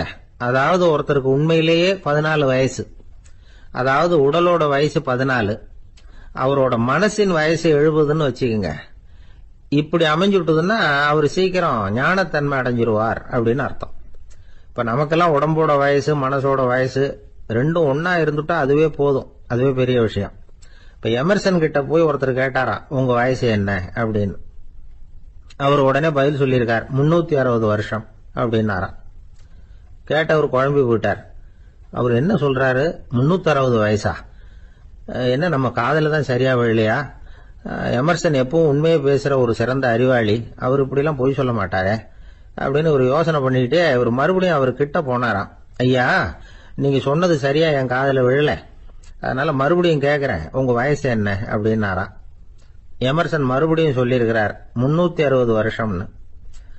வந்தவருக்கு உண்மையிலேயே அதிர்ச்சியா போட்டுது. அதுக்கப்புறம் மெதுவா ஆரம்பிச்சாராம், ஐயா நீங்க சொல்றதை என்னால ஏத்துக்க முடியாது. எப்படி பார்த்தாலும் இப்போ உங்களுக்கு வயசு ஒரு 60க்கு மேல இருக்காதுன்னு நினைக்கிறேன் அப்படின்னாராம். நீங்க சொல்றது சரிதான், அது என் உடம்போட வயசுன்னாராம் எமர்சன். அப்படின்னா ஏற்கனவே நீங்க சொன்னது அப்படின்னு கேட்டிருக்காரு, அது என் மனசோட வயசு அப்படின்னாராம். நம்மளை பொறுத்த வரைக்கும் அறிவு தூசு படிஞ்சிருக்கு, அது மாதிரியே அன்பும் மாசுபட்டிருக்கு. இது ரெண்டையும் சுத்தம் பண்ண வேண்டியிருக்குது. அப்பதான் நாம சரியான வயசுல வாழ முடியும். ஒரு ஆசாமி இருக்கிறார், அவருக்கு உடம்போட வயசு அதிகம், மனசோட வயசு ரொம்ப குறைச்சல், குழந்தை மாதிரி. அவர் ஒரு ஆஸ்பத்திரியில படுத்திருக்கிறார். நர்சம்மா எல்லாருக்கும் மருந்து கொடுத்துட்டு போறாங்க. கொஞ்ச நேரம் கழிச்சு திரும்பி வந்தாங்க. அப்ப இவர் அந்த அம்மாவை கூப்பிட்டு சொல்றார், இதை பாருங்க சிஸ்டர், நீங்க எல்லாருக்கும் சின்ன சின்ன மாத்திரையா கொடுத்துட்டு எனக்கு மட்டும் நீளமான மாத்திரையா கொடுத்துட்டீங்க. முழுங்கிறதுக்கு ரொம்ப கஷ்டமா போச்சு. இனிமே எனக்கும் சின்ன மாத்திரையா கொடுங்க சிஸ்டர் அப்படின்னாராம். அந்த அம்மா உடனே அதிர்ச்சி ஆகி தலையில அடிச்சுக்கிட்டாங்களாம். நான் கஷ்டப்பட்டு மாத்திரையை முழுங்கினதுக்கு நீங்க ஏமா தலையில தட்டிக்கிறீங்க அப்படின்னு கேட்டிருக்காரு இவர். இதுக்கு அவங்க சொல்லியிருக்கிறாங்க, நான் உங்களுக்கு கொடுத்துட்டு போனது மாத்திரை இல்லைங்க, அது தெர்மாமீட்டர் அப்படின்னாங்க. ஒரு ஊர்ல ஒரு பெரியவர் இருந்தார். ஒரு நாள் அவரை தேடி ஒருத்தர் வந்தார். ஐயா, நான் கடவுளை பரிபூர்ணமா நம்புறேன் அப்படின்னார். சரி, அந்த நம்பிக்கை உனக்கு எப்படி வந்ததுன்னு கேட்டார் இவர். அவர் சொல்ல ஆரம்பிச்சார், ஐயா, எனக்கு கல்யாணம் ஆகி 10 வருஷம் ஆச்சு, ஆனாலும் குழந்தை பாக்கியம் இல்லை. அதுக்கு என்ன காரணமா இருக்கும்னு நான் யோசனை பண்ணிட்டு இருந்தப்போ நண்பர் ஒருத்தர் ஒரு ஆலோசனை சொன்னார். உனக்கு மதப்பற்று இல்ல, எந்த கடவுளையுமே நம்ப மாட்டேங்கிற, அதுதான் காரணம். கடவுளை நம்பு, உனக்கு குழந்தை பாக்கியம் கிடைக்கும் அப்படின்னார். அவர் அப்படி சொன்னாரே தவிர எனக்கு சந்தேகம்தான். இருந்தாலும் அவர் சொன்னபடியும் நடந்துதான் பார்ப்போமே அப்படின்னு முடிவு பண்ணேன். கடவுளை நம்ப ஆரம்பிச்சேன். அந்த வருஷமே அழகான ஆண் குழந்தை பிறந்தது. எல்லாம் இறைவன் அருள் அப்படின்னார். இவர் இப்படி சொன்னதை கேட்டதும் அந்த பெரியவர் சொன்னார், நீ சொல்றதெல்லாம் சரிதான், இருந்தாலும் இந்த காலத்துல எந்த ஒரு காரியமா இருந்தாலும் அதை சோதனை செஞ்சு பார்த்துட்டு தான் ஒரு முடிவுக்கு சேர முடியும். அறிவுபூர்வமான முடிவு அதுவா தான் இருக்கும். அறிவியல் சோதனைகள் அப்படித்தான். ஒரு குறிப்பிட்ட விஷயத்தை பத்தி எத்தனை தடவை சோதனை பண்ணாலும் ஒரே முடிவு தான் கிடைக்கணும், அதுதான் சரியா இருக்கும். அதனால இப்ப மறுபடியும் ஒரு சோதனைன்னார். என்ன செய்யணும் அப்படின்னு கேட்டார் இவர். கடவுள்கிட்ட ஒரு பெண் குழந்தை வேணும்னு கேளு. முதல்ல ஆண் குழந்தைய கொடுத்தது மாதிரியே இப்போ ஒரு பெண் குழந்தையையும் கொடுக்கறாரா பார்க்கலாம் அப்படின்னார். சரின்னு சொல்லி இவர் அதே மாதிரி முயற்சி பண்ணினார். அதுக்கப்புறம் அவரு இந்த பெரியவர்கிட்ட வரவே இல்லை. கொஞ்ச காலம் கழிச்சு இவரே அவரை தேடிட்டு போய் கதவை தட்டினார். அவர் கதவை திறந்தார். என்ன ஆச்சு, கடவுள் கண் திறந்தாரா அப்படின்னு கேட்டார். அவரு, அந்த சமாச்சாரம்லாம் நமக்கு வேணாம் சார், முதல் தடவை அது ஏதோ தற்செயலா ஏற்பட்ட ஒரு சாதகம். இப்ப நீங்க 2வது தடவை சொன்ன பிறகு தினமும் கடவுளை வேண்டிக்கிட்டு தான் இருக்கிறேன், ஒன்னும் நடக்கல அப்படின்னார் ரொம்ப விரக்தியா. ஒரே ஒரு தோல்வியில உங்க நம்பிக்கையெல்லாம் பறந்து போயிடுது பாத்தீங்களா அப்படின்னார் அந்த பெரியவர். எல்லாம் நல்ல விதமா நடக்கிற வரைக்கும் நம்பிக்கை, எதிர்பார்த்தது தோல்வியில முடிஞ்சுட்டுதுன்னா அவநம்பிக்கை. மற்றவர்கள் பேர்ல வைக்கிற நம்பிக்கை எந்த நேரத்திலையும் விவகாரமாகி விடக்கூடிய சாத்தியம் உண்டு. நாம நம்பிக்கை வைக்க வேண்டியது நம்ம கிட்ட தான், நமக்குள்ள இருக்கிறார் கடவுள். எனவே நம்ம பேர்ல நாம வைக்கிற நம்பிக்கை தான் உண்மையான கடவுள் பக்தி. நிபந்தனையற்ற நம்பிக்கையா அது இருக்கணும். எல்லாம் நல்லபடியா நடந்துகிட்டு இருந்தா எந்த முட்டாளுக்கும் நம்பிக்கை வரத்தான் செய்யும் அப்படிங்கிறது ஒரு பெரியவர் கருத்து. தியானத்தின் மூலமா தான் உனக்குள்ள ஆழமா தோண்டுனா உன்னுடைய அடி ஆழத்துல நம்பிக்கை அப்படி ஊற்றெடுக்கும், அதை பார்க்க முடியும் அப்படிங்கிறது பெரியவர்கள் சிந்தனை. ஒரு குழந்தை அப்பாவை பார்த்து என்னப்பா பண்றேன்னு கேட்டுதான். பிரார்த்தனை பண்ணிட்டு இருக்கிறேன்னாராம் அப்பா. பிரார்த்தனை பண்ணுனா என்ன கிடைக்கும் அப்படின்னு கேட்டுதான் குழந்தை. எல்லாம் கிடைக்கும் அப்படின்னாராம் அப்பா. நீ வச்சிருக்கிறிய பேனா அது கூட கிடைக்குமான்னு கேட்டுதான் குழந்தை. கிடைக்குமேன்னு இருக்கார். அப்படின்னா அந்த பேனாவை என்கிட்ட கொடுத்துரு, நீ பிரார்த்தனை பண்ணி வேற பேனா வாங்கிக்கோ அப்படின்னு தான் அந்த குழந்தை. ஒரு பெரிய நினைவு மண்டபம், அதுக்கு முன்னாடி ஒரு அப்பாவும் பிள்ளையும் நின்றுட்டு இருக்கிறாங்க. அந்த வழியா போறவங்க வர்றவங்க எல்லாம் அந்த இடத்துல நின்று அது என்ன மண்டபம் அப்படின்னு விசாரிக்க ஆரம்பிச்சாங்க. அந்த அப்பாவும் பிள்ளையும் தான் வர்றவங்களுக்கு எல்லாம் விவரம் சொல்லிட்டு இருக்கிறாங்க. அதாவது இந்த இடத்துல ஒரு பெரிய மகான் சமாதி ஆயிருக்கார், அவர் சமாதியான இடத்துல இந்த நினைவு மண்டபத்தை கட்டியிருக்கிறோம் அப்படின்னாங்க. ஊரு பூரா இந்த செய்தி பரவிச்சு. நிறைய பேர் அந்த இடத்தை தேடி வர ஆரம்பிச்சாங்க. இங்க கொஞ்ச நேரம் உட்காந்துட்டு போனா மனசுக்கு ஒரு நிம்மதி கிடைக்குது அப்படின்னாங்க. அங்க இருந்த உண்டியல்ல நிறைய காசு போட்டுட்டு போறாங்க. பணம் கிடுகிடுன்னு நிறைய சேர ஆரம்பிச்சுட்டுது. பணம் நிறைய சேர்ந்த உடனே அந்த அப்பாவுக்கும் பிள்ளைக்கும் தகராறு வந்துட்டுது. பணம் சேர்ந்தாலே சொத்து தகராறு வரத்தானே செய்யும். அது மாதிரி வந்துட்டுது. பையன் அடிக்கடி நிறைய பணம் கேட்க ஆரம்பிச்சான். அப்பா பார்த்தார், யோசனை பண்ணார், ஒரு முடிவுக்கு வந்தார். ஒரு நாள் பையனை கூப்பிட்டார். இதை பாருப்பா, நமக்குள்ள தகராறு வேணாம். அப்பாவும் பிள்ளையும் இப்படி சண்டை போட்டுக்கிட்டா பார்க்குறவங்க தப்பா நினைப்பாங்க. அதனால நமக்குள்ள சமரசமா இதை தீர்த்துக்குவோம், என்ன சொல்ற அப்படின்னார் அப்பா. சரின்னு நான் பையன். உடனே அந்த அப்பா என்ன பண்ணார் தெரியுமா? மகன்கிட்ட கொஞ்சம் பணத்தை கொடுத்தார். தன்கிட்ட இருந்த ஒரு கழுதையையும் கொடுத்தார். இதை வச்சு நீ பொழைச்சிக்கோ அப்படின்னு சொல்லி அனுப்பி வச்சுட்டார். மகன் அந்த கழுதையை இழுத்துக்கிட்டு அடுத்த ஊருக்கு போனான். வழியிலேயே அந்த கழுதை செத்து போச்சு. உடனே என்ன பண்ணலாம்னு யோசனை பண்ணான். ஒரு ஐடியா வந்தது. அந்த கழுதையை ஒரு சாலை ஓரமா புதைச்சான். கையில் இருந்த பணத்தை வச்சு அந்த இடத்துல ஒரு கல் மண்டபம் கட்டினான். அந்த வழியா 2 பேர் வந்தாங்க. இது என்ன மண்டபம்னு விசாரிச்சாங்க. இந்த இடத்துல ஒரு பெரிய மகான் சமாதி ஆயிருக்கிறார் அப்படின்னா. இந்த செய்தி ஊர் பூரா பரவ ஆரம்பிச்சுட்டுது. நிறைய பேர் வந்து போக ஆரம்பிச்சாங்க. இங்க வந்தா மனசுக்கு ஒரு பெரிய நிம்மதி கிடைக்குது அப்படின்னு வேற சொல்ல ஆரம்பிச்சாங்க. வர வர கூட்டம் அதிகமா வர ஆரம்பிச்சுட்டுது. உண்டியல்ல பணம் நிறைய சேர்ந்துட்டுது. நகையெல்லாம் கூட கழட்டி காணிக்கையா போட ஆரம்பிச்சுட்டாங்க. அப்பாவை விட மகன் பெரிய ஆளாயிட்டான். இதை கேள்விப்பட்டார் அப்பா. பையனை பார்த்துட்டு வரலாம்னு ஒரு நாள் புறப்பட்டு வந்தார். பையன் ஓஹோன்னு இருக்கிறான். பங்களா, காரு எல்லாம் வந்துட்டுது. எப்படிடா இந்த அளவுக்கு ஆனே அப்படின்னு விசாரிச்சார். அப்பா, எல்லாம் உங்க ஆசீர்வாதம் தான். நீங்க கொடுத்த மூலதனத்தை வச்சுதான் இவ்வளவும் சம்பாதிச்சேன் அப்படின்னு நான் பையன். அது எப்படிடான்னு விசாரிச்சார். அப்பா, நீங்க ஒரு கழுத குட்டியும் கொஞ்சம் பணமும் என்கிட்ட கொடுத்து அனுப்பி வச்சிங்க. அதை எடுத்துக்கிட்டு வந்தேன். வர்ற வழியில அந்த கழுதை செத்து போச்சு. உடனே யோசனை பண்ணேன். அந்த கழுதையை இந்த இடத்துல புதைச்சேன். கையில் இருந்த பணத்தை வச்சு மண்டபம் கட்டினேன். மகான் ஒருத்தர் சமாதி ஆயிருக்கார் அப்படின்னு வதந்தியை கிளப்பி விட்டேன். ஜனங்கள்லாம் ஏமாந்து போய் காசை கொண்டாந்து போட ஆரம்பிச்சிட்டாங்க. நான் பொழைச்சிக்கிட்டு இருக்கிறேன் அப்படின்னா. இப்போதான்டா நீ என் புள்ள அப்படின்னு சொல்லி சந்தோஷப்பட்டாரான் அந்த அப்பா. ஏன் அப்படி சொல்றீங்கன்னு கேட்டிருக்கான் பையன். கழுத குட்டியை புதைச்சி மண்டபம் கட்டியிருக்கிற நீ, ஏற்கனவே நம்ம ஊர்ல நாம கட்டியிருக்கிறோமே மண்டபம், அது இந்த கழுதையோட அம்மாவை புதைச்ச இடம். மகான் சமாதி ஆயிருக்காருன்னு நானும் சும்மா கப்சா தான் விட்டுக்கிட்டு இருக்கேன் அப்படின்னாரான் அப்பா. முட்டாள் ஜனங்களை நினைச்சு அந்த 2 பேரும் சத்தம் போட்டு சிரிச்சாங்களாம். மனுஷன் ஏமாத்துறது ரொம்ப சுலபம். என் கூட படிச்ச ஒருத்தன் திடீர்னு ஒரு நாள் எல்லாருக்கும் அருள் வாக்கு சொல்ல ஆரம்பிச்சுட்டான். அவன் ஒரு ஆபீஸ்லயும் வேலை பார்க்கறான். ஆபீஸ்ல உள்ளவங்க எல்லாம் அவங்ககிட்ட வந்து அருள் வாக்கு கேட்கறது வழக்கம். ஒரு நாள் நான் முன்னாடி போய் உட்காந்து பேசிக்கிட்டு இருந்தேன். அப்போ அதே ஆபீஸ்ல வேலை பார்க்குற ஒருத்தர் அவங்ககிட்ட வந்து, சுவாமி, என் மேஜையில வச்சிருந்த பேனா திடீர்னு காணாம போட்டுது, அது திரும்ப கிடைக்குமா எனக்கு அப்படின்னு கேட்டார். இவன் கண்ணை உருட்டி பார்த்துட்டு, அது உனக்கு கிடைக்காது, புதுசா வேற ஒன்று வாங்கிக்கப்போ அப்படின்னா. சரின்னு அவர் போயிட்டார். அவர் போனதுக்கு அப்புறம் நான் மெதுவா இவனை பார்த்து, அது எப்படிடா அது உனக்கு கிடைக்காதுன்னு அவ்வளவு உறுதியா அவர்கிட்ட சொன்னேன் அப்படின்னு கேட்டேன். இவன் மெதுவா என் காதுகிட்ட வந்து, அந்த பேனாவை கிளப்புனதே நான் தான் அப்படிங்கிறான். ஒரு ஊர்ல ஒரு ஆள் இருந்தான். தையல் கடை வச்சிருந்தான். அவங்கிட்ட ஒருத்தன் ஒரு சட்டை துணி எடுத்து கொடுத்து தைக்க சொல்லியிருந்தான். வர்ற சனிக்கிழமை வா, வந்து வாங்கிட்டு போ அப்படின்னு அவன் சொல்லியிருந்தான். அதே மாதிரி இவன் வந்தான். அவன் தச்சு வச்சிருந்த சட்டையை கொடுத்தான். இவன் வாங்கி அங்கேயே போட்டு பார்த்தான். கை நீளம் ஒண்ணுக்கு ஒண்ணு வித்தியாசமா இருந்தது. வலது கை இடது பக்கத்தை விட நீளம் குறைச்சலா இருந்தது. அவன் முணுமுணுக்க ஆரம்பிச்சுட்டான். என்ன இது இப்படி தைச்சுட்டியேன்னு. இதுக்கு அவன் சொன்னான், ஐயோ, இதுக்காகவா சங்கடப்படுறீங்க? வலது கையை மட்டும் கொஞ்சம் உள்ள இழுத்தாப்புல வச்சுக்கிட்டீங்கன்னா சரியா போகுது. மற்றபடி அந்த சட்டையில உள்ள கலை அம்சத்தை கவனிங்க. எவ்வளவு அற்புதமா தைச்சிருக்கேன் பாருங்க.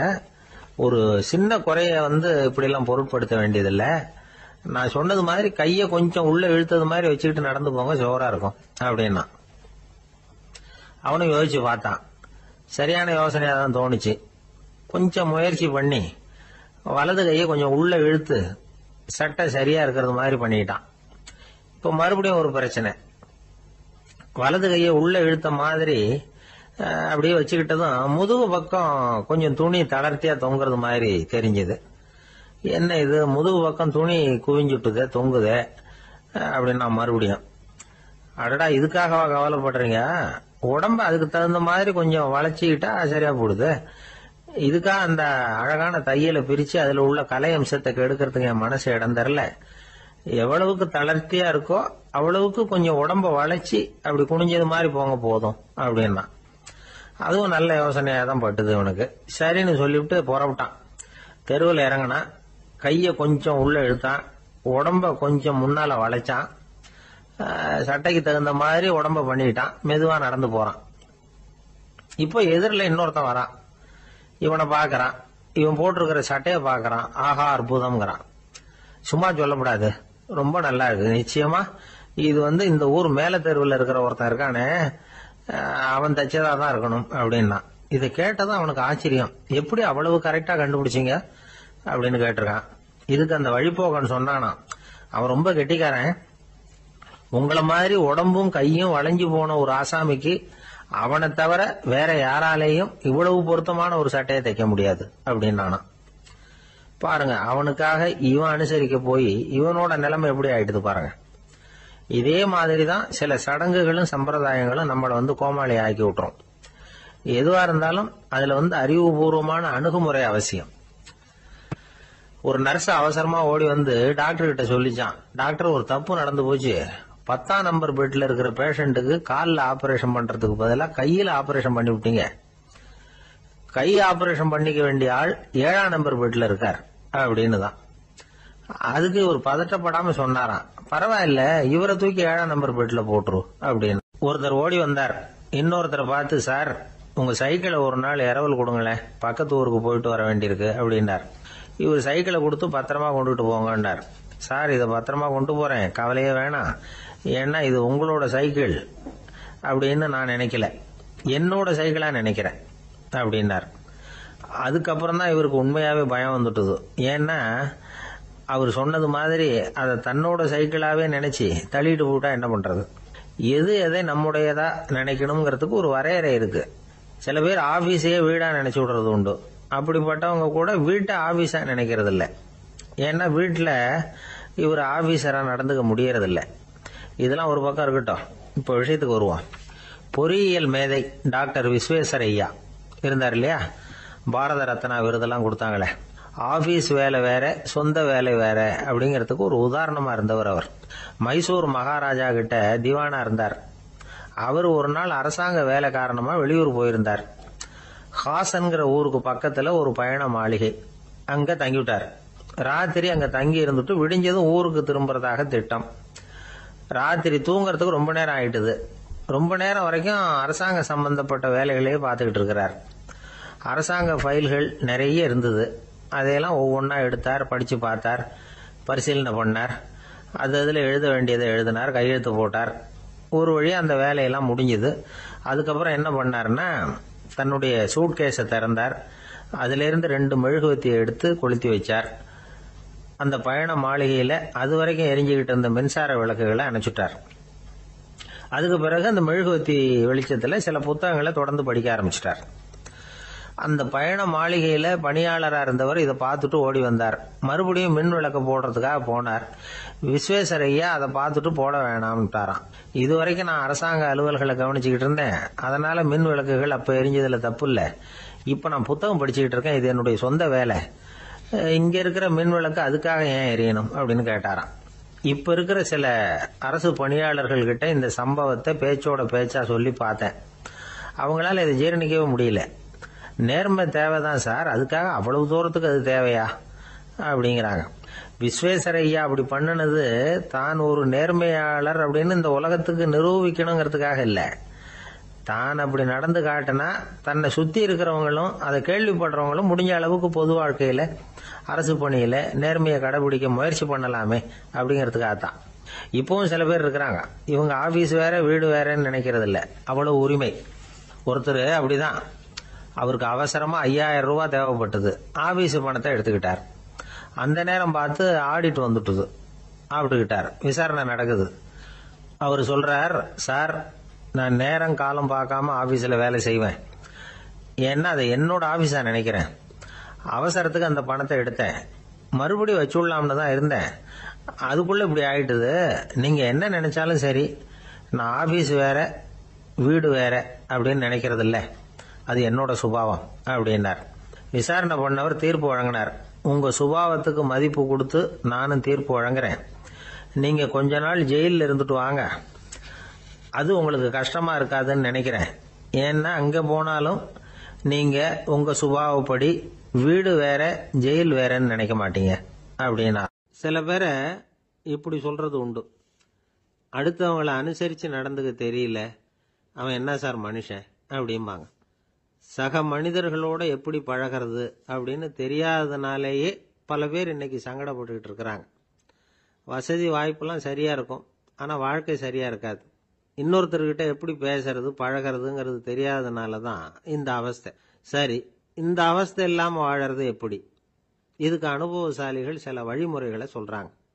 அதெல்லாம் என்னென்னங்கிறத இப்போ தெரிஞ்சுக்குவோம். முதல்ல நம்ம நாக்கு நம்ம கண்ட்ரோலில் இருக்கணும். வார்த்தைகளை கொட்டிவிட்டு அதுக்கப்புறம் அள்ள முடியாமல் கடந்து கஷ்டப்படக்கூடாது. எப்படி பேசுகிறோங்கிறதும் முக்கியம், பேசுகிறப்ப எப்படி முகத்தை வச்சிருக்கிறோங்கிறதும் முக்கியம். அன்பாக பேசினாலும் நல்லா இருக்கும், அப்படி பேசுகிறப்ப ஆதரவாக அவர் தோள் மேலே ஒரு கையை போட்டுக்கிட்டு பேசினா இன்னமும் நல்லா இருக்கும். ரெண்டாவது விஷயம், இன்னொருத்தர்கிட்ட பேசுகிறப்ப வாக்குறுதிகளை அள்ளி வீசக்கூடாது. கொடுக்குற வாக்குறுதி குறைச்சலாக இருக்கணும். அப்படி கொடுத்த வாக்குறுதியை கண்டிப்பாக நிறைவேற்றணும். நாம் ஒருத்தரை பாராட்டுறோம் அல்லது அவரை பற்றி அபிப்பிராயம் சொல்கிறோம்னா அது ஆக்கப்பூர்வமாக இருக்கணும். நம்ம பாராட்டு அல்லது விமர்சனம் அடுத்தவருடைய முன்னேற்றத்துக்கு உதவுறது மாதிரி இருக்கணும். நாம் சொல்கிறத கேட்டுட்டு அவன் தலையில் கையை வச்சுட்டு உட்காந்துடக்கூடாது. எப்பவும் உற்சாகமாக இருக்கணும், முகம் மலர்ச்சியாக இருக்கணும். மனுஷன் இருந்தால் வருத்தம் கவலை ஏமாற்றம் எல்லாம் இருக்க தான் செய்யும், அதெல்லாம் மனசில் இருக்கட்டும். அந்த வருத்தமும் கவலையும் ஏமாற்றமும் சேர்ந்துக்கிட்டு நம்ம முகத்தில் இருக்கிற மலர்ச்சியை மூடி மறைக்கிறதுக்கு நாம் இடம் கொடுத்துடக்கூடாது. எந்த விஷயத்தை பற்றி யாருக்கிட்ட பேசினாலும் வெளிப்படையாக பேசணும், திறந்த மனசோட பேசணும். மூடி மறைச்சி முன்னு மூழ்கிக்கிட்டு இருக்கக்கூடாது. இன்னொருத்தர்கிட்ட பேசுகிறப்போ விவாதம் பண்ணுங்க, அது தப்பு இல்லை, ஆனால் வாதாடிக்கிட்டு இருக்கக்கூடாது. அதாவது என்ன சொல்கிறாங்கன்னா, டிஸ்கஸ் பண்ணலாம், ஆர்கியூ பண்ணக்கூடாதான். நம்மக்கிட்ட இருக்கிற நல்ல குணங்களை நாம் எடுத்து சொல்லிகிட்டு இருக்கக்கூடாது. அந்த நல்ல குணங்களே நம்மளை பற்றி எடுத்து சொல்லணும், அது மாதிரி நடந்துக்கணும். அதே மாதிரி அடுத்தவங்க கிட்ட உள்ள கெட்ட குணங்களை பற்றி அவசியம் இல்லாமல் நாம் பேச வேண்டியதில்லை. உங்களை பற்றி யாராவது தப்பாக பேசுகிறாங்களா, அப்படி அவங்க பேசுகிறதுல உண்மை இல்லையா அப்படின்னா அதை நீங்கள் பொருட்படுத்த வேண்டியதில்லை, விட்டுடலாம், அது தானாக போயிடும். ஒரு 4-5 பேரோட பேசிக்கிட்டு இருந்தீங்கன்னா எல்லாருக்கும் முக்கியத்துவம் கொடுங்க, யாரையும் அலட்சியப்படுத்தாதீங்க. தமாஷா பேசலாம், ஆனால் அவங்க தமாஷ் அடுத்தவங்களை கேலி பண்ணுறதா இருக்கக்கூடாது. நமக்கு கிடைக்க வேண்டியது கிடைக்கலையே அப்படிங்கிற தவிப்பு நம்மகிட்ட இருக்கக்கூடாது, அது தேவையில்லை. உங்கள் செயல்பாடுகள் தெளிவாக இருக்கட்டும், பாராட்டு தானாக அவங்கள தேடிட்டு வரும். இன்னொரு மனுஷனுடைய மனசில் கௌரவமான ஒரு இடத்த பிடிக்கணும்னா நாம் இந்த குணத்தையெல்லாம் நம்மகிட்ட வளர்த்துக்கணும். இதெல்லாம் அனுபவசாலிகள் சொல்லியிருக்கிற குறிப்புகள். இந்த குறிப்புகளை சரியாக புரிஞ்சுக்கணும், அது முக்கியம். தப்பாக புரிஞ்சுக்கிட்டா என்ன ஆகும் தெரியுமா? இதை கேளுங்க.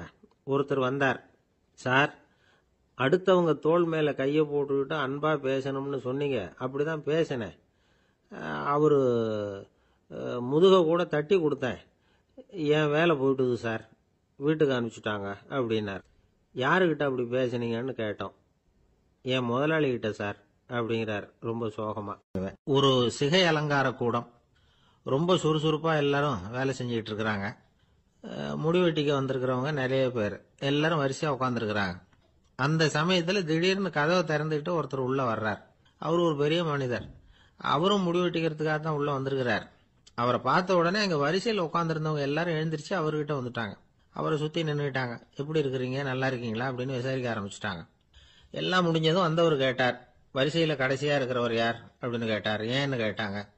நான் அதுக்கு அடுத்தபடியாக உட்காரணும், அதுக்காக தான் கேட்குறேன் அப்படின்னார்.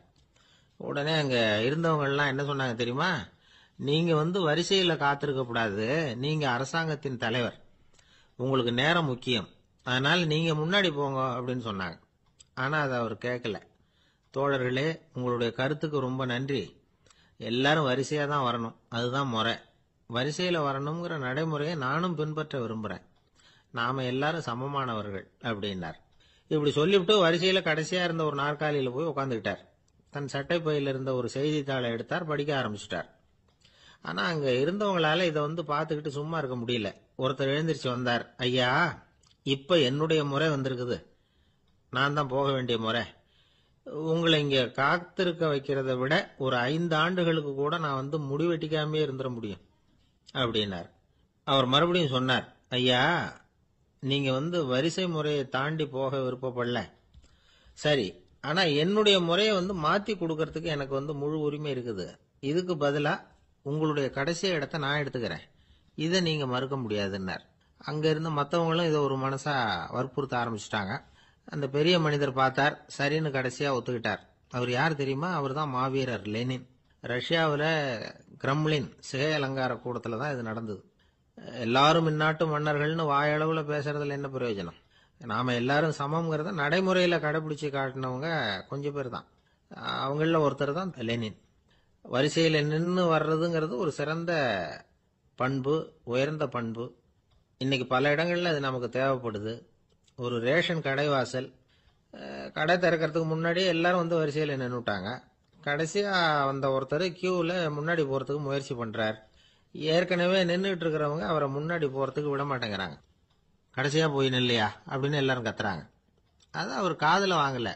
முண்டி அடிச்சுக்கிட்டு முன்னாடி போறதுக்கே முயற்சி பண்ணிட்டு இருக்கிறார்.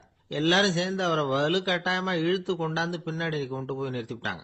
நிறுத்திவிட்டு சொன்னாங்க, இதை பாருப்பா, நாங்க இருக்கிற வரைக்கும் நீங்க முன்னாடி போய் எதையும் வாங்க முடியாது, தெரிஞ்சுக்கோ அப்படின்னாங்க. இப்போ அந்த ஆள் சொன்னாராம், நான் இங்க பின்னாடி நிக்கிற வரைக்கும் நீங்களும் எதுவும் வாங்க முடியாது அப்படின்னாராம். ஏன்னு கேட்டிருக்கிறாங்க. நான் தான் அந்த கடையை திறக்க வேண்டிய ஆள் அப்படின்னா. அங்க நபிகள் நாயகம் உட்கார்ந்துருக்கிறார். அந்த சமயம் அம்மா அங்க வர்றாங்க. அவங்க கையில திராட்சை பழ கொத்து, அதை கொண்டுகிட்டு வந்து நபிகள் கிட்ட கொடுக்குறாங்க. சாப்பிடுங்க அப்படின்னு சொல்லி ரொம்ப அன்பா வேண்டிக்கிறாங்க. நபிகள் நாயகமும் ரொம்ப பிரியமா அதை வாங்கிக்கிட்டார். அதுக்கப்புறம் அதை சாப்பிட ஆரம்பிச்சார். நபிகள் நாயகம் மதீனாவில் தங்கியிருந்தப்போ இது மாதிரி நிறைய பேர் பழங்களையும் தின்பண்டங்களையும் கொண்டுகிட்டு வந்து கொடுக்கறது வழக்கம். நபிகள் நாயகம் என்ன பண்ணுவார்னா அதெல்லாம் வாங்குவார். உடனே பக்கத்தில் இருக்கிற தோழர்கள் எல்லாருக்கும் பகிர்ந்து கொடுப்பார், தானும் சாப்பிடுவார். இதுதான் எப்போதும் வழக்கம். ஆனா இந்த தடவை என்னாச்சு தெரியுமா? அவர் அப்படி பண்ணல. ஒவ்வொரு பழமா எடுத்து தானே சாப்பிட்டுக்கிட்டு இருக்கிறார். அவர் விருப்பமா சாப்பிடுகிற காட்சியை ஆசை தீர பார்த்துக்கிட்டு இருந்தாங்க அந்த வயசான அம்மா, அந்த பழத்தை கொடுத்தவங்க. அவங்களுக்கு ரொம்ப மகிழ்ச்சியா இருந்தது, மன நிறைவா இருந்தது. நாம ஆசையா கொண்டுகிட்டு வந்து கொடுக்குற பழத்தை நபிகள் நாயகம் இவ்வளவு பிரியமா சாப்பிடுறாரே அப்படின்னு நினைச்சு ரொம்ப சந்தோஷப்பட்டாங்க. அதுக்கப்புறம் அங்கிருந்து அவங்க புறப்பட்டு போயிட்டாங்க. இந்த அம்மா போனதுக்கு அப்புறம் பக்கத்துல இருந்த தோழர்கள் பேச ஆரம்பிச்சாங்க.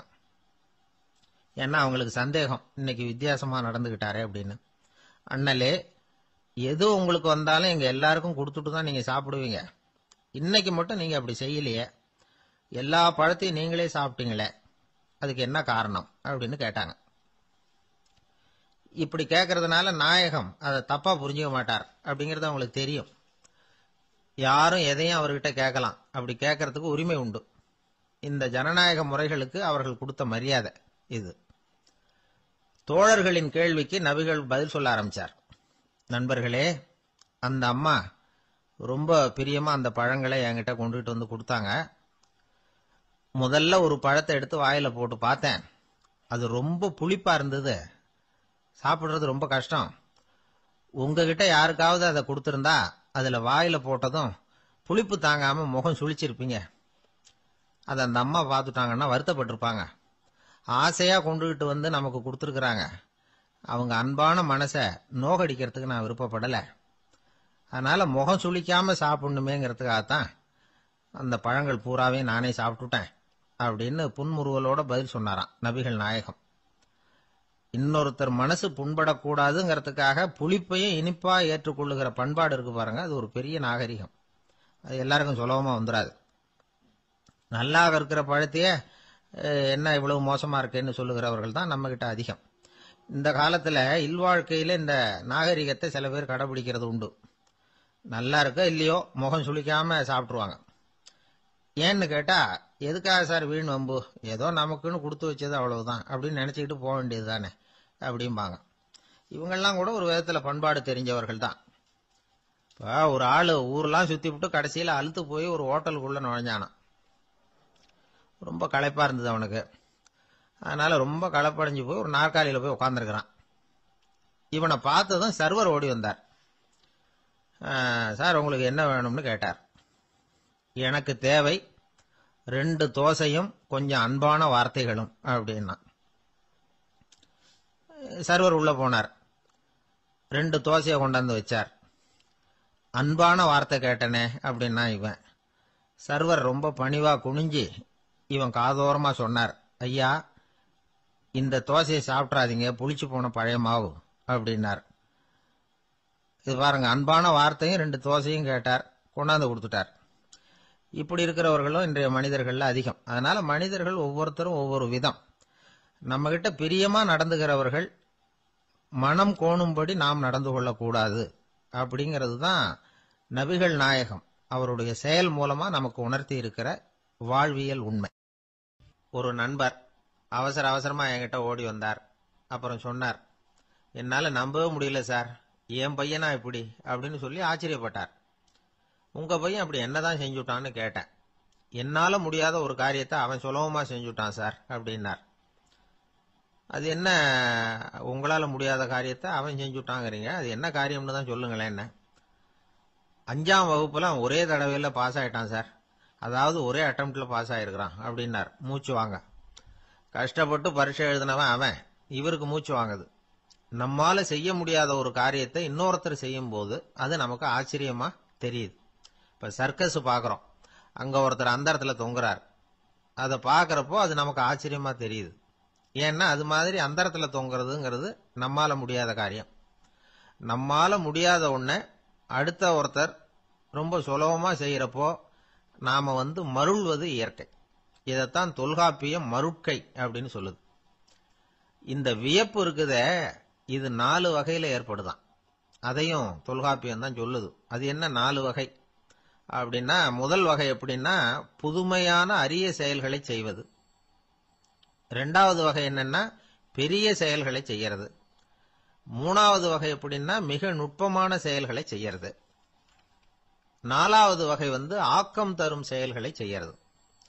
புதுமை, பெருமை, சிறுமை, ஆக்கமோடு மதினம் சாலா மருட்கை 4 அப்படிங்கிறது தொல்காப்பியம். இன்னைக்கு விஞ்ஞானம் புதுசு புதுசா எதையோ கண்டுபிடிச்சுக்கிட்டு இருக்குது.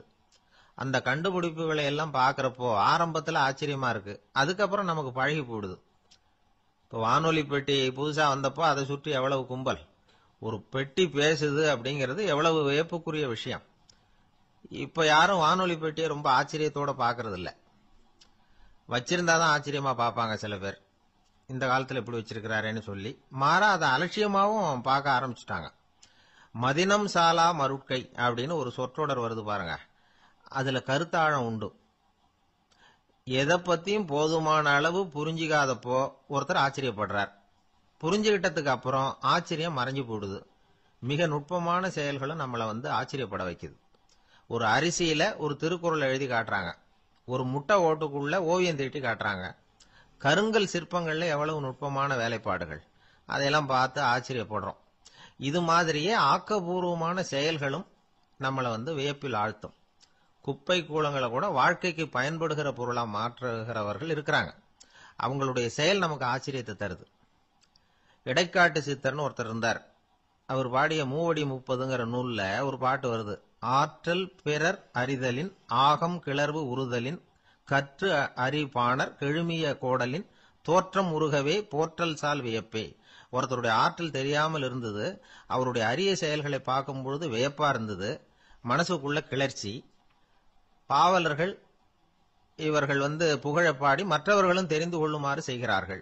ஆக எல்லா வகையிலுமே மக்கள் தங்களுடைய வாழ்க்கையில முன்னேறுவதற்கு வழிகாட்டுகிற ஒரு மெய்ப்பாடு தான் வியப்புங்கிறது. இன்னைக்கு இளைஞர்கள் இதை நல்லா புரிஞ்சுக்கணும். ஆச்சரியப்படுங்கள், ஆச்சரியப்பட வைப்பீர்கள். இந்த காலத்துல நம்ம எப்படி எல்லாமோ ஆச்சரியப்பட வைக்கிற அதிசய மனிதர்கள் இருக்கிறாங்க. ஒரு ஆளை பிடிச்சி ஜெயிலுக்கு கொண்டுட்டு வந்தாங்க. சிறை அதிகாரி அவனை ரொம்பவும் ஆச்சரியமா பார்த்தார். இவன் கேட்டான், ஏன் சார் அப்படி பாக்குறீங்க, நான் இப்ப இங்க வந்தது உங்களுக்கு ஆச்சரியமா இருக்கா அப்படின்னு கேட்டான். இதுக்கு சிறை அதிகாரி சொன்னார், நீ இப்ப இங்க வந்ததுல எனக்கு ஒன்னும் ஆச்சரியம் இல்லப்பா, ஏற்கனவே நீ இங்கிருந்து விடுதலை ஆகி போய் 6 மாசம் ஆச்சு, இவ்வளவு லேட்டா திரும்பி வர்றியா, அதுதான் எனக்கு ஆச்சரியம் அப்படின்னாராம். இது ஒரு வகையான ஆச்சரியம். ஆனா வாழ்க்கையில வியப்புங்கிறது ஒரு தேவைப்படுகிற மெய்ப்பாடு. ஆச்சரியப்படுவோம், ஆச்சரியப்பட வைப்போம். அப்படி இந்த உண்மையை புரிந்து கொண்டோம்னா நம்ம வாழ்க்கையில வெற்றி நிச்சயம். பிரிட்டிஷ் ஆட்சி நடந்துகிட்டு இருந்த காலம் 1920களின் கடைசி.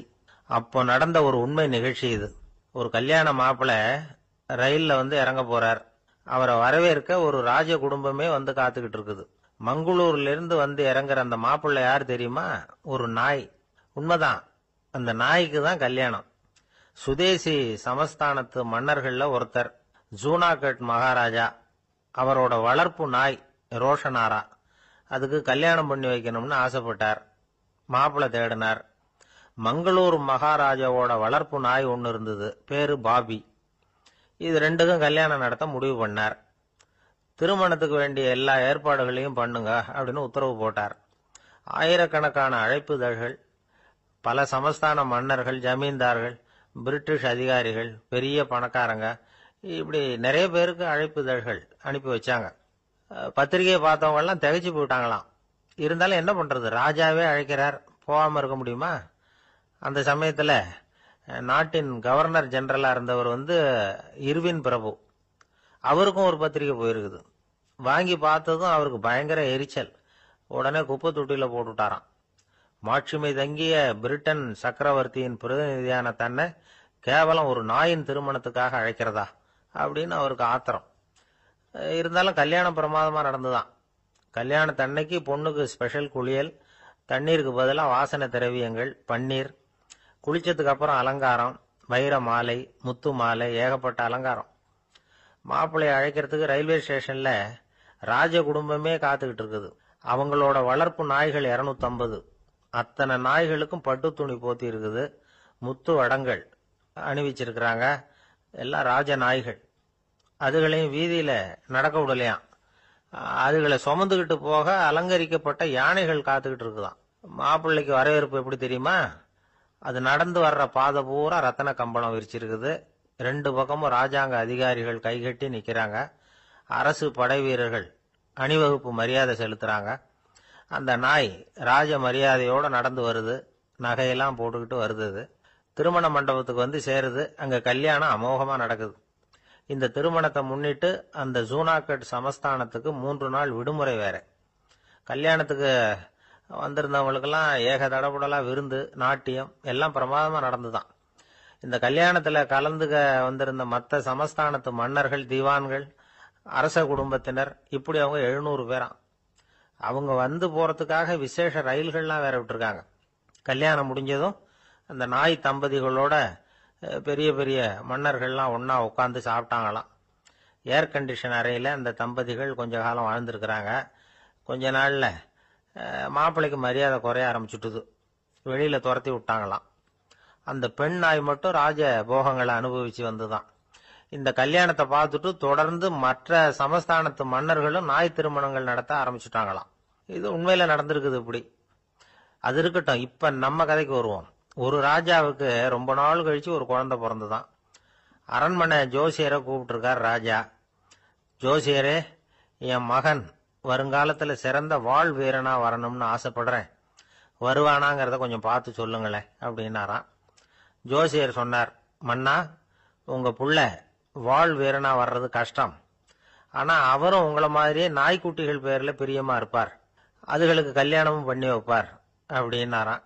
அது எப்படி கண்டுபிடிச்சிங்க அப்படின்னு கேட்டிருக்கார் ராஜா. அரசே, உங்க பிள்ளைக்கு வாழ் மேல உள்ள பிரியத்தை காட்டிலும் நாய் மேல உள்ள பிரியம் அதிகம்ங்கிறதுக்கான அறிகுறி இப்பவே தெரியுது. நல்லா கவனிச்சு பாருங்க. அவரு வாழ் வாழ்னு கத்துறாரு அப்படின்னாரு. கவனிச்சு பார்த்துட்டு அப்படி எனக்கு காதுல விழலையே அப்படின்னாராம் மன்னர். அதனாலதான் சொன்னேன், அவர் கத்துறது வாழ் வாழ்னு கத்தல, வள்ளு வள்ளுன்னு கத்திட்டு இருக்கார். அதனாலதான் அப்படி சொன்னேன் அப்படின்னாராம் அரண்மனை ஜோசியர். இருட்ட கண்டா பயம் உண்டாவதே, அது ஏன்? இப்படி ஒரு கேள்வியை ஒரு பெரியவர்கிட்ட கேட்டாங்க. அதுக்கு அவர் பதில் சொல்றார், மனிதனுடைய ஆதிகால வாழ்க்கையில தொற்றிக்கொண்ட பயம் இது வேரூன்றி இருக்குது, இன்னமும் போகல. 50,000 வருஷங்களுக்கு முன்னாடி மனுஷன் குகைகள்ல வாழ்ந்தான். பகல்ல பயம் இருக்காது. ராத்திரியில மிருகங்கள் தாக்கும், கொல்லும், நிம்மதியா தூங்க கூட முடியாது. அதனால இந்த மனுஷனுக்கு இரவுன்னா மரணம், பயம் அப்படின்னு பழகி போச்சு. மனிதர்களுடைய எல்லா மனசையும் சேர்த்து மொத்தமா ஒரு மனசு உண்டு. மனிதர்களுடைய நினைவு இந்த மொத்த மனசுல பதிஞ்சிருக்கு, பரவுது. இந்த மொத்த மனசுல இருட்டு பற்றிய பயம் பதிந்து நீடிக்குது அப்படிங்கிறார் அவர். இந்த காலத்துல இரவை பகலாக்கிறதுக்கு எவ்வளவு விளக்குகள்லாம் வந்தாச்சு.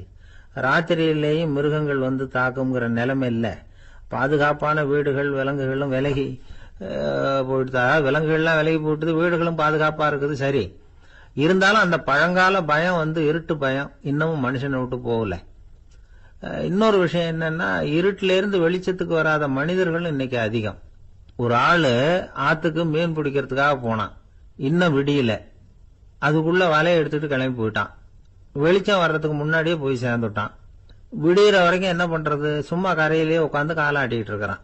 காலில் ஏதோ ஒரு சின்ன மூட்டை தட்டுப்பட்டது. இருட்டுல அது என்னன்னு சரியா தெரியல.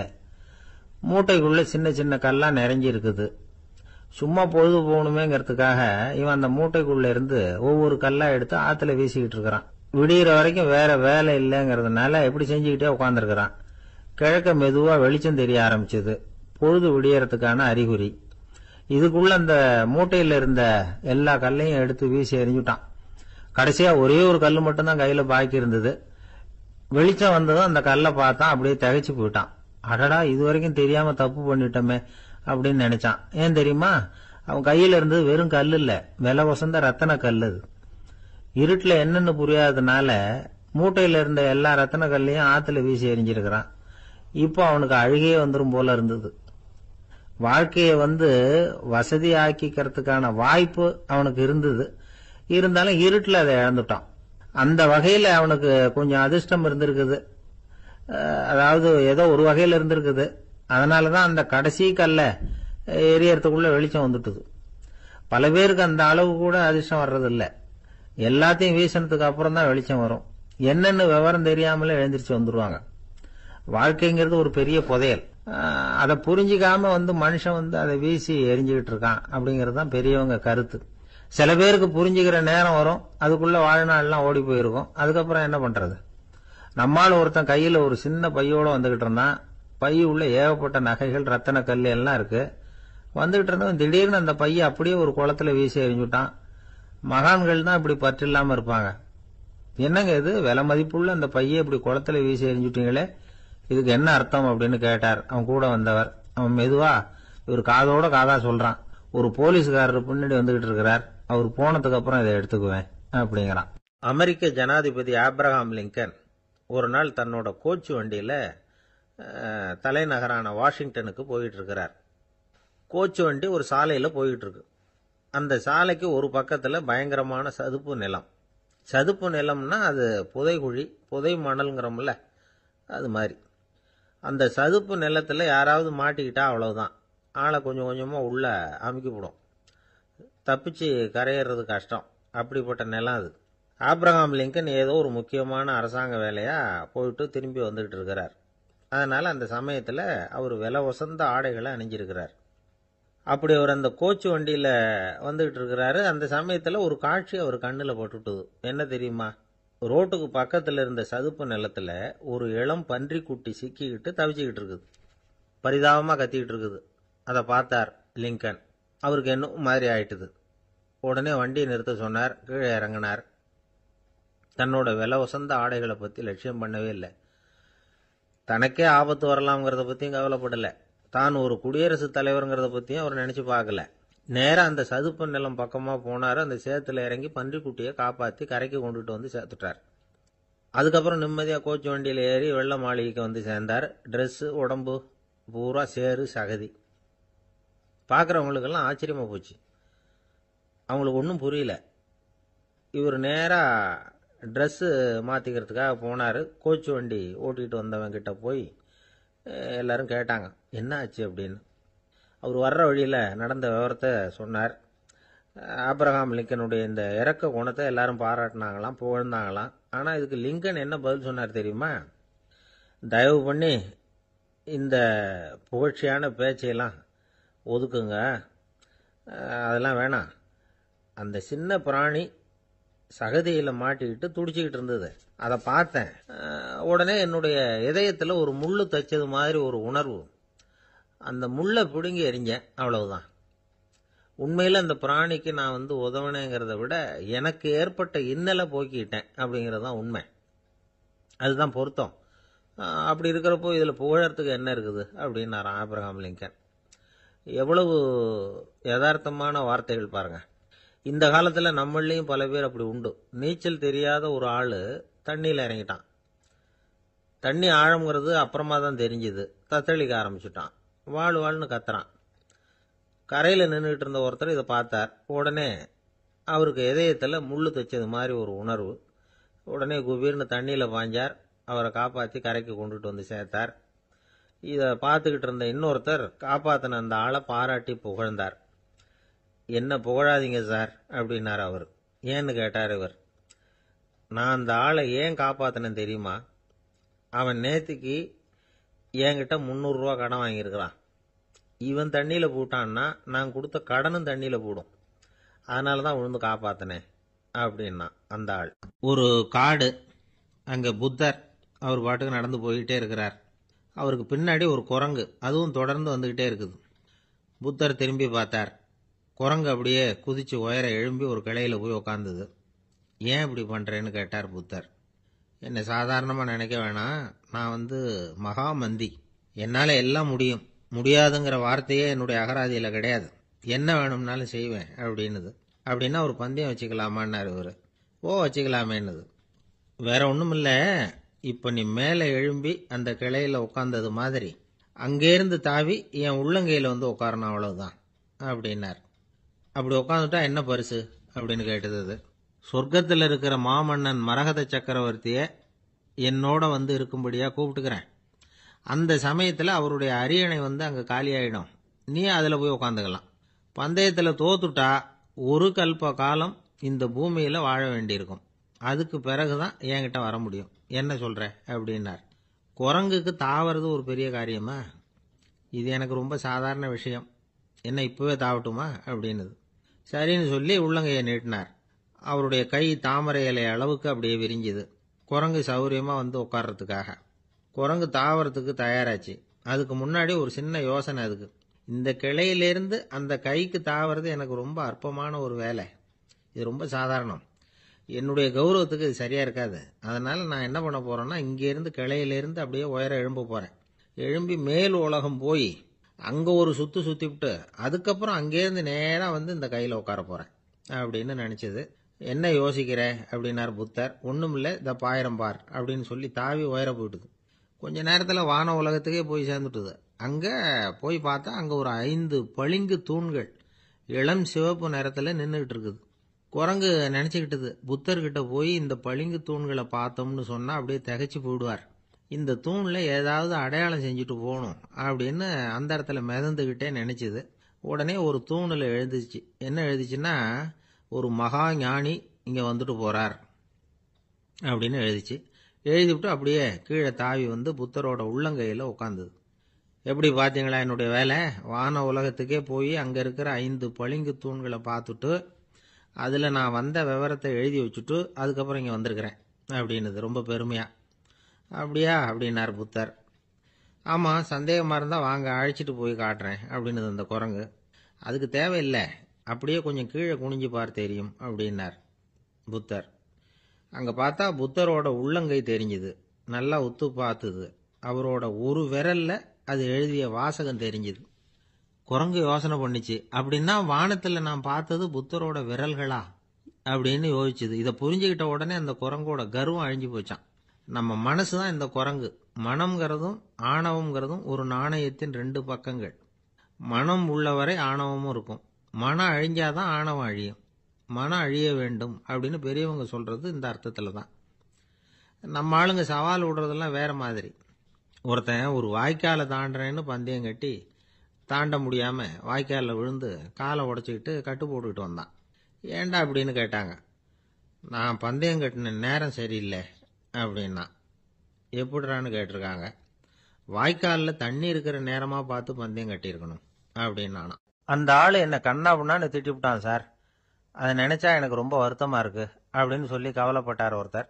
இதுல கவலைப்படுறதுக்கு என்ன இருக்குது அப்படின்னார் ஒரு பெரியவர். அவர் ஒரு மகான். என்ன சார் இப்படி சொல்றீங்க, ஒருத்தர் நம்ம பார்த்து திட்டுனா வருத்தமா இருக்காதா அப்படின்னார். அது எப்படி வருத்தமா இருக்கும், திட்டுறதுங்கிறது என்ன, அது வெறும் சத்தம் தானே அப்படின்னார் அந்த பெரியவர். நம்ம ஆளுக்கு தலையை பிச்சுக்கலாம் போல இருந்தது. இருக்காது அப்படின்னா நமக்கு அப்படி தானே தோணுது. அந்த பெரியவர் சொல்றது ரொம்ப பெரிய விஷயம். அதை நாம் புரிஞ்சிக்க முயற்சி பண்ணலாம்னா நடைமுறை வாழ்க்கைக்கு அது ஒத்து வர்றது மாதிரி தெரிய மாட்டேங்குது. இருந்தாலும் அந்த பெரியவர் அதுக்கு என்னதான் விளக்கம் கொடுக்குறாருன்னு பார்ப்போமே. ஒரு ரயில் போயிட்டுருக்கு, அதில் ஒரு சாது போயிட்டுருக்கார். அந்த ரயில் அவர் ஹரித்வாரம் போயிட்டுருக்கார். அவர் ரயிலில் ஏகப்பட்ட கூட்டம். நம்ம ஊர் ரயில் கேட்கவா வேணும்? டிக்கெட் வாங்கிட்டு கொஞ்சம் பேர், வாங்காத கொஞ்சம் பேர்.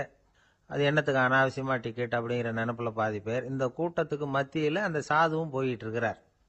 உட்கார்றதுக்காக இருந்த இடத்துல ஒரு ஆள் படுத்திருக்கிறான். கொஞ்சம் முரட்டு ஆசாமி. அவன் கால் பக்கத்தில் கொஞ்சோண்டு இடம் பாக்கி இருந்தது. அந்த இடத்துல இந்த சாது உட்காந்துருந்தார். மெதுவாக உட்காந்துக்கிட்டார் போய். ஆனால் அந்த ஆள் ராத்திரி பூரா இவரை காலால் உதச்சிக்கிட்டே இருக்கிறான். அது இவருக்கு ரொம்ப அவமானமாக பட்டுது. அதனால் துக்கம் ஏற்பட்டுது. இருந்தாலும் அதை ஒரு மாதிரியாக சகிச்சுக்கிட்டே இவர் வந்து சேர்ந்தார். பொழுது விடிஞ்சுது. அந்த சாது ஹரித்வார் வந்து சேர்ந்தார். அங்கே ஒரு பெரிய ஞானியை சந்திச்சார். ராத்திரி ரயிலில் அந்த ஆள் உதைச்சதையும் அதனால் தனக்கு ஏற்பட்ட துக்கத்தையும் இந்த சாது அந்த ஞானிகிட்ட சொன்னார். சொல்லிவிட்டு, ஏன் சுவாமி, எனக்கு துக்கம் ஏற்பட்டதே அது தப்பா அப்படின்னு கேட்டார். தவறுதான்னார் அந்த ஞானி. உனக்கு இன்னமும் தேக அபிமானம் போகலைங்கிறது தான் அது காட்டுது. அஷ்டாவக்கிரர் என்ன சொல்றார் தெரியுமா?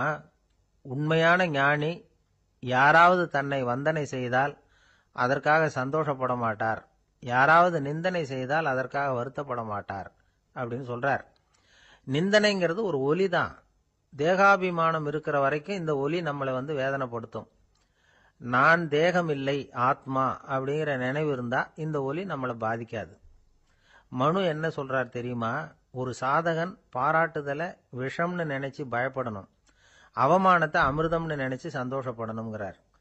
அவமானப்பட்டா கவலைப்படாமல் எப்படி இருக்க முடியும் அப்படின்னு தான் நமக்கு தோணும். அதனால தான் நம்மளில் யாரும் இதுக்கு உதாரணமாக யாரையும் காட்ட முடியல. புத்தரையும் கபீரையும் உதாரணமாக காட்டுறாங்க. அவங்களுக்கெல்லாம் அவமானம் ஏற்பட்டப்போ கவலையே படலையாம். புத்தரை அவமானப்படுத்தணுங்கிறதுக்காக கௌசாம்பி ராணி ஒரு இளம் பெண்ணை கொலை பண்ணி சடலத்தை புத்தர் குடிசைக்கு முன்னாடி போட சொன்னார். போட்டாங்க. புத்தர் தான் அந்த பொண்ணை கெடுத்து கொலை பண்ணி விட்டாருன்னு எல்லாரும் நினைச்சாங்க. ஆனால் புத்தர் இதை பற்றி கவலையே படலை. அப்புறமா உண்மை தெரிஞ்சதும் புத்தர் புகழ் இன்னும் அதிகமாயிட்டுது. ஒரு பெரிய சபையில் ஒரு மோசமான பொண்ணு நுழைஞ்சி தனக்கும் கபீருக்கும் சம்பந்தம் உண்டுன்னு சொன்னா. கபீர் கவலைப்படலை. அவங்க மாதிரியெல்லாம் நாமளும் இருக்க கற்றுக்கணும். நிந்தனை, அபகீர்த்தி, அவமானம் எல்லாம் ஆண்டவன் கொடுக்கிற பிரசாதம்னு நினைக்கணும் அப்படின்னு சொல்றார் அந்த ஞானி. இதை கேட்ட இந்த காலத்து ஆசாமி ஒருத்தர், நான் கூட அப்படிதான் சார், யாராவது அவமானப்படுத்தினா கவலைப்பட மாட்டேன். நேற்று கூட ஒருத்தர் என்ன பலார்னு அரைஞ்சுட்டார், நான் கொஞ்சம் கூட கவலைப்படலை, பேசாமல் வந்துட்டேன்னார். ஏன் அப்படி வந்துட்டீங்க அப்படின்னு. அவர் அரைஞ்சதுலேயும் ஒரு அர்த்தம் இருந்தது, அதனால தான் அப்படி வந்துட்டேன்னார். ஏன் அரைஞ்சாருன்னு கேட்டேன். 10 வருஷத்துக்கு முன்னாடி 15 ரூபா அவர்கிட்ட கடன் வாங்கினேன், அதை கேட்டு கேட்டு பார்த்துட்டு கடைசியாக தான் அரைஞ்சார் அப்படின்னார். ஆண்டவனுடைய பிரசாதம் இவருக்கு அடிக்கடி கிடைக்கும் போல இருக்கு. ஆசைப்படுறதுல தப்பு இல்லை, ஆனால் அந்த ஆசை தேவைக்கு தகுந்த மாதிரி இருக்கணும். தேவைக்கு மீறிய ஆசைகள் இருக்கு பாருங்க, அது தேவையில்லை. இந்த கருத்தை வலியுறுத்தது மாதிரி ஒரு கதை உண்டு. தேவேந்திரனுக்கு திடீர்னு வீடு கட்டணும்னு ஒரு ஆசை வந்துதான். வீடுன்னா நாம கட்டுற மாதிரி இல்லை. தேவேந்திரன் வீடுன்னா சும்மாவா? ஒரு பிரம்மாண்டமான அரண்மனை கட்டணும். அது மாதிரி இந்த 3 லோகத்திலையும் ஒரு அரண்மனை கிடையாது அப்படின்னு எல்லாரும் சொல்லணும். இது அவனோட ஆசை. உடனே தேவ தச்சரான விஸ்வகர்மாவை கூப்பிட்டான், உத்தரவு போட்டான். விஸ்வகர்மா தன்னுடைய உதவியாளர்களை எல்லாம் கூப்பிட்டு ஒன்னா சேர்த்துக்கிட்டார். படாத பாடுபட்டு ஒரு பெரிய அரண்மனையை கட்டி முடிச்சார். கட்டி முடிக்க 1000 வருஷம் ஆச்சு. தேவேந்திரன் பார்க்கறான். அவனுக்கு திருப்தி ஏற்படலை. என்னுடைய அந்தஸ்துக்கு இது ரொம்ப சாதாரணமான கட்டிடம், இதை விட இன்னும் பெருசா கட்டு அப்படின்னா. தேவ தச்சர் திணறி போயிட்டார். அவரால் அதுக்கு மேல எதுவும் செய்ய முடியல. என்ன பண்றதுன்னு யோசனை பண்ணார். நேரா நாரதர் காலில் போய் விழுந்தார். நீங்க தான் என்ன இந்த பிரச்சனையிலேருந்து காப்பாற்றணும்னார். நாரதர் யோசனை பண்ணார். சரி, கவலைப்படாதேன்னார். நேரா இந்திரன் கிட்ட போனார். இந்திரன் நாரதரை பார்த்த உடனே வாங்கன்னு கூட்டிட்டு போய் அரண்மனையை காட்டினான். இது மாதிரி ஒரு அரண்மனையை நீங்க வேற எங்கேயாவது பார்த்துருக்குறீங்களா அப்படின்னு ரொம்ப பெருமையா கேட்டான். நான் பார்த்ததில்லை, ஆனா என்னை விட வயசுல மூத்தவர் மகரிஷி லோமேசர், அவர் ஒரு வேளை பார்த்துருக்கிறாரா என்னமோ அப்படின்னார். உடனே அவரை மனசுல நினைச்சு தியானம் பண்ணினார். அடுத்த கணம் லோமேசர் அங்க வந்தார். இடையில ஒரு சின்ன துண்டு, கையில ஒரு கமண்டலம், தலையில ஒரு பாய், அவ்வளவுதான் அவர்கிட்ட இருந்தது. எதுக்காக தலையில இந்த பாய் அப்படின்னு கேட்டான் இந்திரன். என்ன மாதிரி அற்ப ஆயுள் உள்ள ஒரு ஜீவன் தனியா வீடு கட்டிக்கிட்டு திண்டாடணுமா? இந்த பாய் தான் ஒரு வீடு மாதிரி எனக்கு நிழல் கொடுக்குது அப்படின்னார் அவர். என்னது, உங்களுக்கு அவ்வளவு கொஞ்சமான ஆயுளா அப்படின்னு ஆச்சரியத்தோட கேட்டான் இந்திரன். ஆமா, இதை பாரு, என்னுடைய மார்புல ஒரு பொற்காசு அளவுக்கு ரோமம் உதிர்ந்துட்டுது. எப்ப என் உடம்புல உள்ள எல்லா ரோமமும் உதிர்ந்துருமோ அப்ப என்னுடைய ஆயுள் முடியும் அப்படின்னார். எப்ப அந்த ரோமங்கள் பூரா உதிரும்னு கேட்டான் இவன். ஒரு பிரம்மா மறைஞ்சதும் ஒரு ரோமம் உதிரும். என் உடம்புல உள்ள ரோமங்களின் எண்ணிக்கை எவ்வளவோ அவ்வளவு பிரம்மாக்கள் தோன்றி அவங்க ஆயுள் முடியும் பொழுது என் உடம்புல உள்ள ரோமங்கள் பூரா உதிரும் அப்படின்னார். அப்படின்னா ஒரு பிரம்மாவோட ஆயுள் எவ்வளவு காலம்னு கேட்டான். ஒரு பிரம்மாவுக்கு 100 தேவ வருஷம். ஒவ்வொரு தேவ வருஷத்துக்கும் 365 தேவ நாள். ஒவ்வொரு தேவ நாள்லயும் ஒன்ன மாதிரி 14 இந்திரர்கள் தோன்றி மறைகிறாங்க அப்படின்னு மகரிஷி லோமேசர் சொல்றார். இதை கேட்டதும் இந்திரன் ஆடி போயிட்டான். அவ்வளவு ஆயுள் உள்ள இவரே அற்ப ஆயுள்னு சொல்றார். நான் என்னுடைய ஆயுளை பெருசா நினைச்சுக்கிட்டு பிரம்மாண்டமான அரண்மனை கட்டணும்னு ஆசைப்படுறேனே அப்படின்னு நினைச்சான்.